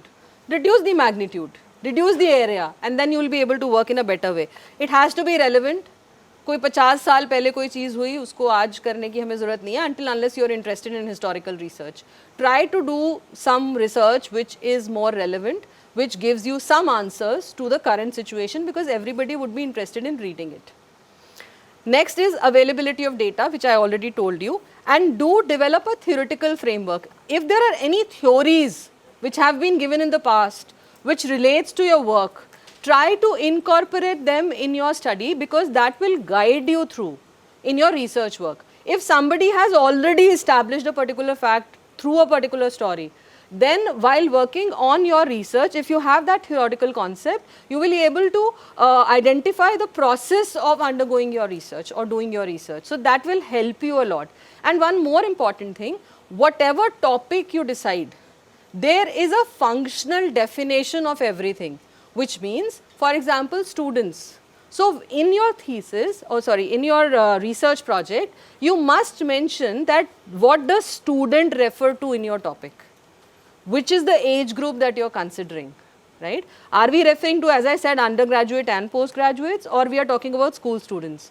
You have to mention that. The more clearer your topic is, the better it will be. And whenever you are talking about youth, for example, so in your explanation about the topic of your work, research work, explain what do you mean by youth.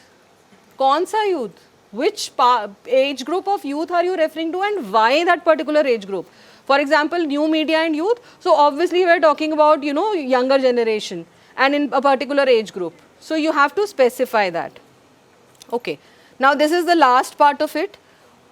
How do you do a research? The first is identifying the problem, as we all know. Second one is reviewing the literature, which we have discussed. There are so many sources online where you can find relevant literature and reliable literature, which you should always refer to before preparing your synopsis, because that will give you a clear idea about how to go about the research that you are thinking about in your mind. Next is select a research design, which we have discussed. You can decide whether it will be an exploratory research or whether it will be qualitative or quantitative, which are the methods you are going to use, which are the qualitative methods or quantitative methods you will be following to collect data. Then formulate a hypothesis, very important, we all know that. Next is carry out the research, obviously, and after that interpret your findings, again a very important thing. Then support the findings with report the findings by references, definitely. After interpretation of the data, and because you brought a very important topic about citations, whenever you look out for anything online and whenever you save it, please save the citation along with it. Even if you are using images, even if you are taking images from somewhere, make sure you have that link along with it and save it in your Word document, because later on when you will try to retrieve that or find that, you will not be able to remember ye kahan se liya tha. So it's very important that at that very point, you actually download the source of information also. That will help you a lot in actually your reference section. And whenever you're preparing your reference section, make sure that you divide it into books, journals, online articles. That will be really good, and that will also help you show the examiner that you have really worked hard. Okay. Last part, ethics in research. I've covered most of the topics, but I think these are the things that you know by now. You have to be honest in what you're doing. You have to be ethical in what you're doing. You have to be objective. And whatever research you do, you have to be very careful that there are no errors and no biases. You have to be very careful about that. You also have to be very careful about intellectual property rights, copyrights, plagiarism, giving credits wherever you use information from. You should always do that. You should also protect the confidentiality of your sources, especially when you're doing qualitative studies. It is very important. If you've taken somebody into confidence and then collected the data, it is very important for you to maintain their confidentiality, and that's why in most of the questionnaires we always write that this is collected only for this particular project purposes and it will not be used otherwise. So that is very, very important. You should also be very responsible for your publication. If you are doing research and you want it to be published anywhere, make sure that it is published at a reputable place, because there are so many cloned journals, there are so many cloned websites and cloned places where you can actually send your articles. So if you have worked hard for your research, make sure that any kind of publication, even if it is an article, goes to the right place and a place which is reputable, so that it adds to your CV also. You should take care of that. And you should not be discriminating against anybody, gender wise, caste wise, religion wise, while collecting data. You should take care of these ethics, and I really hope that you people do well and have great research projects. This was just a 1 hour duration, so as much as I could cover, I have tried to do that. But I would also suggest one more thing. Try to use statistics in your research project. It sounds difficult, it sounds confusing. Even if you have one table with a statistical analysis, any one table, you should include that, because that will give you an added edge also. That will also give you an understanding about how statistics are used. And later on, whenever you think of doing research as a career, doing research more seriously, you can have more statistical inferences. But at least in one table, I would still suggest use some statistical tool so that you understand what statistics is all about and how it is used in research. Thank you so much for your time.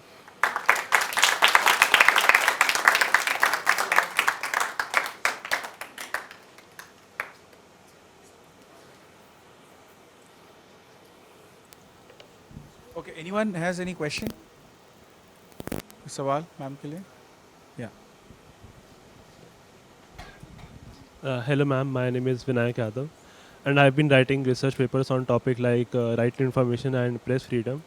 So how does that research paper can this has been questioned when I was writing and doing the research.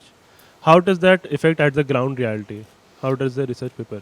Yeah, see, that depends upon how you have collected your data.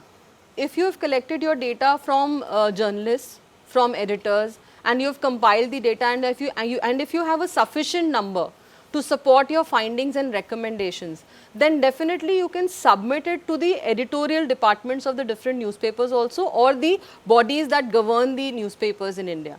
You can actually give those findings and recommendations to them, but that can only work if you have sufficient sample size.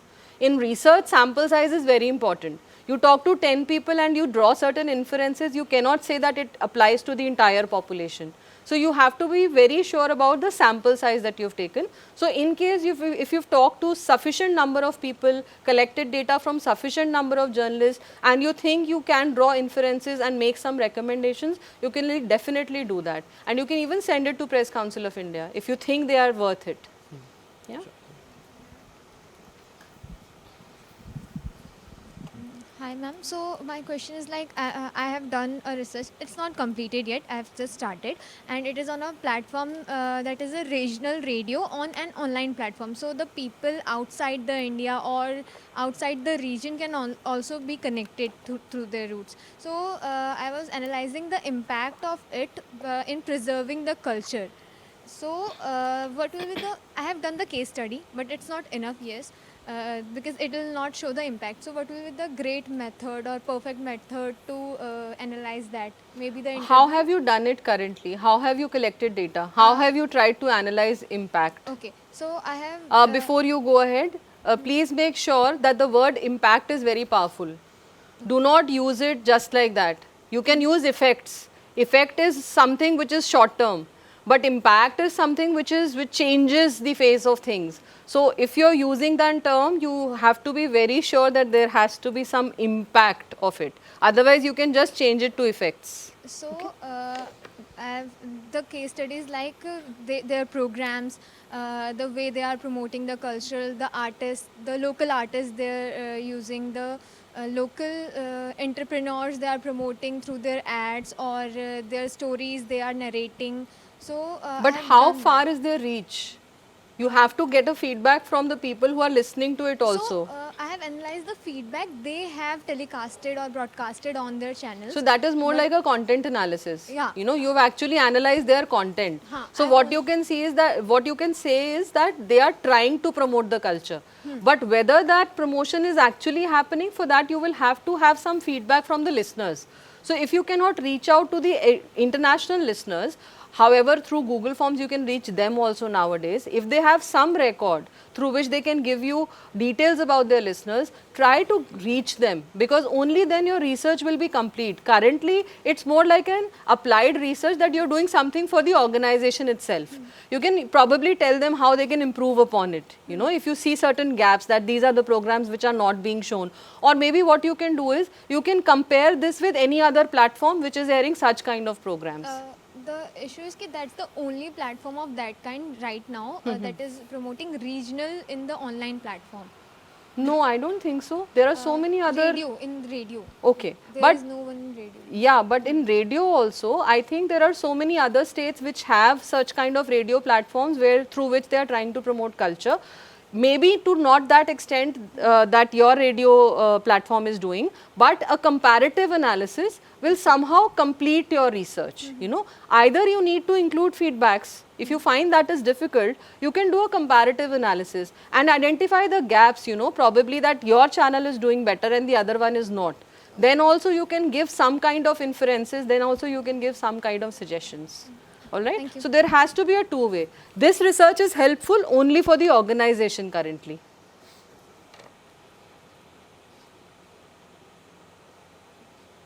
Ma'am, you mentioned about ChatGPT or AI tools in your presentation. So a couple of you mentioned about ChatGPT or AI tools in your presentation. So a couple of days ago, I read this post over LinkedIn, which says ChatGPT is not going to eat your jobs. People who don't know how to use ChatGPT will lose their jobs. Exactly. So basically, what are your intake on that when we are having a vote on media research? Like I'm planning a research.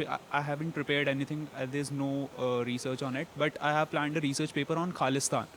So what are your intake on What that? do you want to do in that exactly?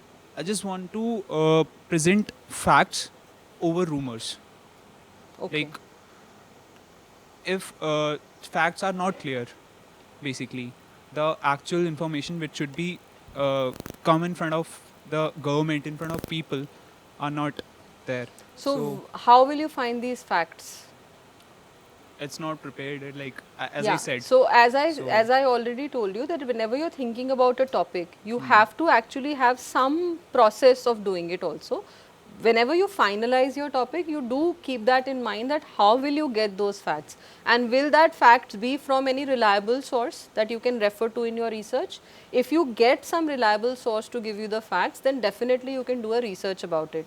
But how will you find rumors then? You will have to identify the rumors spread on the social media also, and for that also you will have to identify the platforms you are studying or the time period or time frame that you are studying. So that ways, if you are clear about what you want to do, only then proceed with this particular topic. Otherwise you can think of any other topic. Coming back to AI and ChatGPT, my personal opinion is that if we know how to use, I already said that use it to the best of your benefit. You know, if you do not learn to use AI, if you do not learn to incorporate AI into working, and you spend hours doing the work which AI can do for you, I think then you are actually going to be left behind. These jobs, for the Indian community, that's what I was discussing in my class also earlier. For the Indian community, I personally believe we are too much about touch and feel. For us, even today, in spite of online shopping, the local kirana wala uncle stays as important as he was earlier. If not for us, then at least for our families. And even the clothes that we buy, no matter how much we buy online, if we have to do a wedding shopping, we will actually go and touch and feel it. So that is our culture. And I personally feel that we Indians cannot be taken over by AI to that extent. We do have, AI news anchors also, but we will always miss that touch and feel of a true anchor or a real anchor, because that is our behavior. As we have already discussed now, when we talk about research or when we talk about launching a particular program, we have to understand the behavior pattern of that particular society. So I particularly think that AI is there. If you do not understand how to use it, then definitely it's going to eat up your job. But if you know how to use it, if you know how to use it to improve the work that you're doing, then definitely you can take leverage of that. And earlier, I remember we used to spend so much of time in writing and thinking. Now, if you have proper inputs and you can use it to the benefit of improving the work that you have done, people are actually thinking about an idea and getting it converted to a design, to a website through AI. So that is saving a lot of time also. But if you do not know how to use it and you say that I want to develop a website and I don't know how to use AI for that, then your job is definitely going to AI. So that's my idea about it, that you have to embrace that and you cannot deny its presence. It is there to stay. You have to learn to use it. Challenges are there definitely. That is a different discussion altogether. Hello, ma'am. Ma'am, I'm writing a research paper on the topic role of social media in creating awareness about health issues amongst women, like about age group of 35 to 50 years. So, ma'am, I'm just starting this research. Ma'am, I want to know that like what methodology I can I can go First, you have to narrow down your topic, as I already told you. Health issues is such a vast area. for. Okay, ma'am. You have to specify which area do you want to focus on. Now, women, you have mentioned that you are very clear about the age group. And what was the first part of it? Ma'am, role of social media. Role of social Yes, media. ma'am. Again, you have to narrow it down. What do you mean by social media? There are so many Like platforms. the Facebook, the Instagram. But if we are talking about women and their health, how much they are using social media for health related information? Yes, ma'am. That only I want to. Yeah, you'll have to see that, because I think that consumption is very less. Now that will depend a lot upon what is the whether you're talking about rural women or urban women. Then also the entire scenario will change. Rural women usually do not have access to smartphones. Urban women do. But if urban women have access to smartphones, are they using it for health related information? First, you will have to find that out. And if you find that yes, they are using it for health related information, then you can delve deeper into what kind of information. And it will be better if you specify certain areas, obesity, menstruation, Yes, ma'am. or IVF is a new term that you can probably. Like if I go for rural women, and ma'am, I just want to do research on like the women like after 30s and after 35s, like after delivery, after babies, ma'am वो बहुत ज़्यादा weak हो जाते हैं, तो उसके बाद से वो अपना केयर कर ही नहीं पाते, तो उन सारी चीज़ों को ma'am, if I go for rural women, should I do interview? First, where will you go? You have to think about these things, Yes, यहाँ ma'am. बैठ के सोचना is easier. If you would have been connected to some rural area, it would have been easier for you that whenever you go home, you know the people, they will be free and they will be willing to talk to you, because rural women, it's not an easy task. They do not talk. Most of the times they will actually turn you off from the door itself. अभी हमारे घर पे कोई नहीं है, अभी जाइए. I have seen that. So they are not willing to talk. It is not an easy task. And when you talk about urban women, they will just checkbox everything and they won't even read it. Yes, ma'am. So you have to actually first identify which is the women that you want to talk to and which is the area that you want to focus on. After that, you can definitely have a smaller group. You know, whenever you are doing research, any of you for that matter, please do a pilot study. Do you know what a pilot study is? Working on a small group. Take your questionnaire, do your content study, whatever methodology you are selecting for your research, do it with a smaller portion of your entire sample. That will give you an idea about whether it's working or not. What if the women are not understanding your questions altogether? What if the women don't want to talk about their health issues? So, for that you have to do a pilot study, and I suggest you do a pilot study with both groups and then see what are the findings that you are getting. Where is the actual answer that you are looking for? So, once you identify that through your pilot study, you can actually decide whether I want to work with urban women or rural women. And urban women are good with Google Forms also, but you have to make sure that how you select your sample, and you should have to make it very encompassing so that everybody gets an opportunity to be a part of it. So, I think pilot study will help you clear your doubts a lot, that which, and you can also mention several health issues, and from that you can probably for health information, you which social media do you use, you can use that, and with along with that you can also ask them which kind of health information do you look for on the social media. If you go to the rural population, you have to make the questionnaire in Hindi. You remember that. If you are talking about the urban population, you can have the questionnaire in English. So, जब इन दोनों चीज़ों के जवाब मिल जाएंगे, you can actually refine the topic of your research. For social media, you will have one most ticked answer, and for health also, you will have one or two most prominent areas. So, you can actually include them in your research topic. That is also how your pilot study would help you. Okay? Yeah. Hello ma'am, my research topic is audience perceptions towards YouTube journalists and their reliability. So ma'am, in this I have a query that I have to focus what first? Audience First, you have to perception understand what, I mean, I want to understand what do you mean by YouTube journalist? and YouTube journalist majorly means that some YouTube journalists are Who will showing be fake these some? news. That is what I want to know.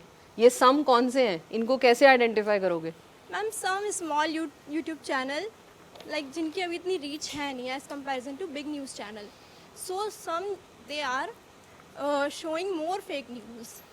Okay. Which are non based on facts. Okay. So in this, what I have to focus first?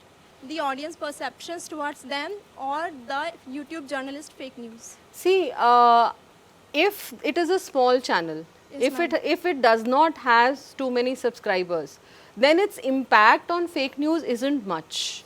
But if it is a channel which regularly is actually creating, sending and circulating fake news, and it also has a good number of followers, if not large, then that can be your area to begin with. So, first and foremost important task for you would be to identify which are the channels that I am talking about, and you have to give a reason why this particular channel, and you should have some reasoning to defend that.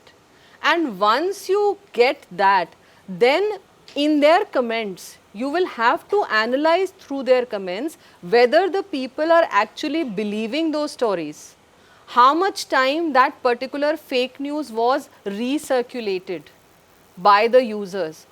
Do you think you will be able to find data for all that? Yes, ma'am, it is quite hard, but Try, I will it is not. It is not, because until and unless you know those people, until and unless they can share their channel details with you, you cannot find that. Only you can access your YouTube channel.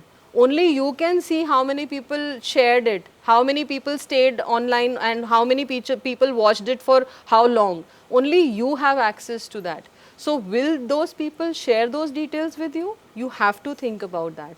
Okay? So, audience perception about fake news can be a general topic, and fake news on social media can also be another topic. Fake news circulated through WhatsApp can be more specific, but if you are talking about journalists and YouTube journalists, I think you need to be very clear about how you are going to identify them. Clear? Okay, ma'am, thank you. Any other question? Hello ma'am, I am Shashank Kumar. मेरा question ये है कि जैसे qualitative analysis में terms थे जो उसमें content analysis अलग था, टेक्सचुअल एनालिसिस अलग था, उन दोनों में क्या डिफरेंसेस होंगे? नहीं, कंटेंट एनालिसिस का ही पार्ट है टेक्सचुअल एनालिसिस। कंटेंट एनालिसिस में जैसे हम कोई भी कंटेंट एनालिसिस करते हैं, टेक्स्ट में जैसे मैंने एग्जांपल्स दिए आपको, हम एक्चुअली क्वांटिटेटिव में भी कंटेंट एनालिसिस कर सकते हैं। जैसे न्यूज़पेपर्स में ये वाली हेडलाइन में ये वर्ड कितनी बार आया, या मैंने आपको बताया कि डेवलपमेंट न्यूज़ कितनी कवर हुई, स्पोर्ट्स की कोई स्टोरी फ्रंट पेज पे लगी या नहीं लगी, वो भी कंटेंट एनालिसिस है। पर जब हम किसी टेक्स्ट का एनालिसिस, जैसे मैंने आपको बोला किसी ऑथर के टेक्स्ट का एक स्पेसिफिक स्टाइल ऑफ राइटिंग, या किसी अभी तो स्पीच एनालिसिस भी हो रहा है, आप स्पीच एनालिसिस भी करते हो। आप जैसे बहुत सारे एक्चुअली ऐसे स्टूडेंट्स हैं जो मोदी जी की स्पीच का एनालिसिस करना चाहते हैं, the kind of statement he makes, the kind of words he uses, ये सब भी आपके कंटेंट एनालिसिस में आता है। But this is more qualitative, you know, because आपको उसके मीनिंग भी समझने पड़ेंगे। एक चीज़ होती है रिटोरिक, रिटोरिक एनालिसिस होता है कि जब वो बात कही गई वो किस सिचुएशन में करी गई, और उसके हिसाब से आप उसका एनालिसिस करते हो। जैसे कि हिटलर की स्पीच आप आज की डेट में अगर एनालाइज करते हो तो उसको आपको उस पर्सपेक्टिव से रिलेट करते हुए उन वर्ड्स के मीनिंग को समझना पड़ेगा। समझ रहे हो? That's why it becomes qualitative, because you do in-depth analysis of not just the text but the latent meaning in the text, or the ideology behind the text, or the particular notion behind the text or the speech. तो आप वो ना वहाँ पे attitude, behavior, mindset, इन सब चीज़ों को, जैसे मैंने आपको फेमिनिज्म का एग्जाम्पल दिया था, पहले वाली किताबों में और आज वाली किताबों में फेमिनिज्म कैसे रिफ्लेक्टेड है, जब इसका आप टेक्सचुअल एनालिसिस करोगे तो आपको एक विचारधारा का बदलाव दिखेगा, and that is what is qualitative, right? So qualitative basically means very in depth. तो कंटेंट एनालिसिस आप दोनों में कर सकते हो, लेकिन जब हम उसमें करते हैं हम कम टेक्स्ट लेते हैं लेकिन हम थरो एनालिसिस करते हैं। लेकिन जब हम क्वांटिटेटिव पे जाते हैं तो हम ज़्यादा 5 अखबार 500 दिन हम ज़्यादा क्वांटिफाई करते हैं और फिर हम एनालिसिस करते हैं। क्लियर है? जैसे अभी आपने हिटलर का एग्जांपल लिया, तो हिटलर की जो थॉट्स थे वो तो ऐसे थे हाइपोथेसिस टाइप के, जो वो ज्यूज़ के खिलाफ उनका बिल्कुल ही अलग वो था। फिर हाइपोथेसिस पे क्या वो उस पे कैसे रिसर्च किया जा सकता है? देखो, कि जो ऑथर्स होते हैं कुछ कोट्स तो लिख दिए उन्होंने, हाँ, लेकिन वो उनकी हाइपोथेसिस हो सकती है। क्वालिटेटिव में बहुत बार काम करके हम हाइपोथेसिस तक पहुंचते हैं, हाइपोथेसिस लेकर हम क्वालिटेटिव पे नहीं जाते। Qualitative research is the other way around, we actually study the phenomena and we interpret certain things which we assume must have been the hypothesis. तो वो उल्टा चलता है क्वालिटेटिव। क्वालिटेटिव में assumptions लेकर आप नहीं करते, मैंने इसीलिए बोला ये इंड्यूसिव होता है प्रोसेस। आप जोड़ते जाते हो कड़ियों को, आप जोड़ते जाते हो, then you come through with some explanation about a particular phenomena. So many a times आप इसमें hypothesis assume ही नहीं करते क्वालिटेटिव स्टडी में, you just have objectives. And I'm glad that the students were awake through the session. They listened and they have questions. I'm really happy for that. Yes. Okay, ma'am. So my question is that how can we frame hypothesis? Okay. So that will depend a lot upon your topic, you know. Hypothesis has different types. Now that is something very deeper again.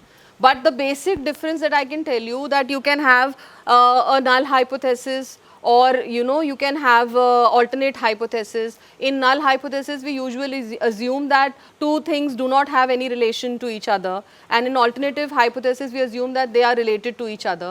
So when we do our research we can try to see and we use these kinds of hypotheses only when we are ready to use statistics also. So that will totally depend that what is it that you want to assume. And generally you should try to be neutral in it. You shouldn't try to give a negative opinion in the hypothesis itself कि ऐसा नहीं ही होता होगा या ऐसा होता ही होगा. You try to analyze and you try to give a more neutral kind of finding that you know, this thing, the hypothesis might be exploring the relationship between this and this. Now that relationship exists or does not exist, that your research will tell once you collect the data and everything, you know. And you should have also a lot of research questions when you frame, because research questions will help you have a direction for your research. Many a times, for example, if you are doing some research with a radio channel and you want to find out the reason for its falling listenership, or let's say All India Radio for that matter, it has a lot of geographical coverage, but FM is more popular with the youngsters, and you might try to find out why. So, your hypothesis might be a very neutral one, exploring the popularity of this and this channel, and you might find out in your findings that this is more popular than the other one. And in that only, you can probably have research questions like, what is the type of content that the listeners are listening to? What is the kind of, is there any voice modulation or some aspects of that in the anchor which influence their choice? That can be one of your research objectives. It might not be your core hypothesis, but you might try to find answers to this also. So, you should first try to work on research questions, and once you have like 7-8 questions written, which are the different areas you want to explore, then you can have a definitive hypothesis for your research. But again, I would say at least one statistical test. You should all try. It will really help you in the long run. Statistics सुन के डर लगता है difficult है, but if you learn how to do it, I'm sure you're gonna like it, and then you would like to use it more and more. You might go exceed more than one tables and use it for other tables also, because the kind of inferences that it comes. You know, if you say 30% people are doing this and 70% people are doing it, बहुत impact नहीं है. But if you analyze it through statistics and you get very concrete results, that these two areas are significantly related to each other. For example, the age of the girl and her usage of smartphone. If you statistically prove that it is related, then it will be acceptable everywhere. 30%, 70% won't take you anywhere, right? So, at least one statistical test all of you should try to use, because only then your research will become more universal. That's what I would say.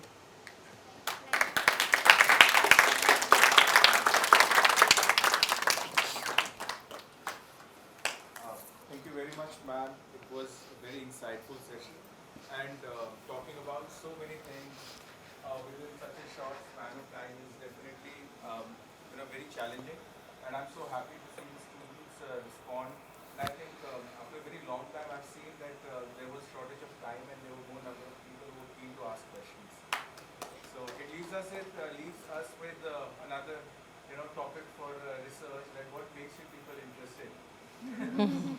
Fine.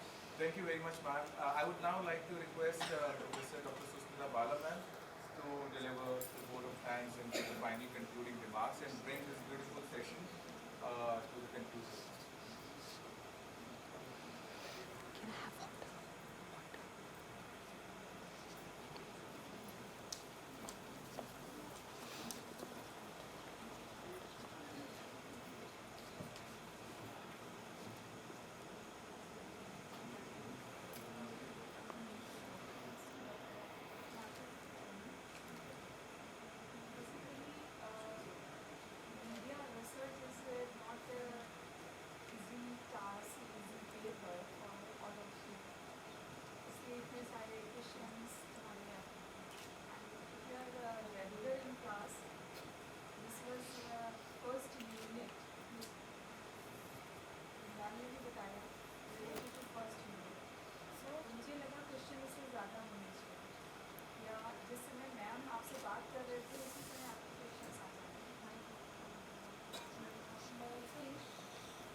Questions जिस level के आने चाहिए थे वो नहीं थे.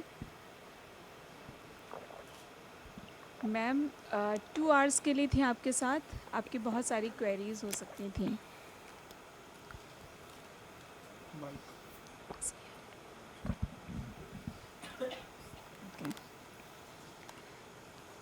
सो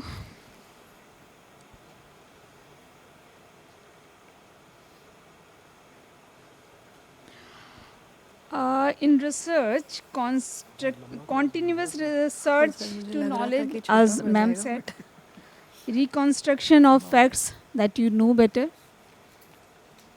In research, you can choose one topic and work accordingly. Mostly क्या होता है कि हम एक ऐसा टॉपिक सेलेक्ट कर लेते हैं और फिर बहुत कुछ एक साथ करने की कोशिश करते हैं.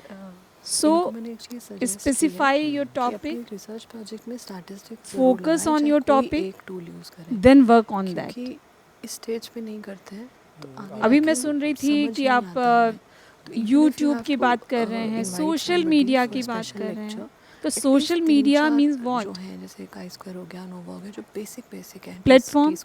इन दैट प्लेटफॉर्म करा दीजिए. What are you covering? मतलब एटलीस्ट 4-5 OTT की हम बात कर रहे हैं. इन OTT कंटेंट की बात कर रहे हैं, फिल्म्स में स्क्रिप्ट की बात कर रहे हैं, 70%, 40%, उसमें फोटोग्राफी की बात कर रहे हैं, उसमें हम किस तरह की बात कर रहे हैं. 2 फिल्म्स का कंपैरिजन कर रहे हैं, क्या कर रहे हैं? You are comparing 2 films of same subject. So what is your area? Just specify. After that, you can do justice in your work. ICAN 6 में बहुत सारे स्टूडेंट्स हैं जिन्होंने रिसर्च पेपर लिखे थे. उनको पता है कि how to do work. Hard work हमेशा कहीं ना कहीं प्रोजेक्ट होता है. So work seriously. And this is your 5th semester. In media research, you can do best on your level. So thank you, ma'am.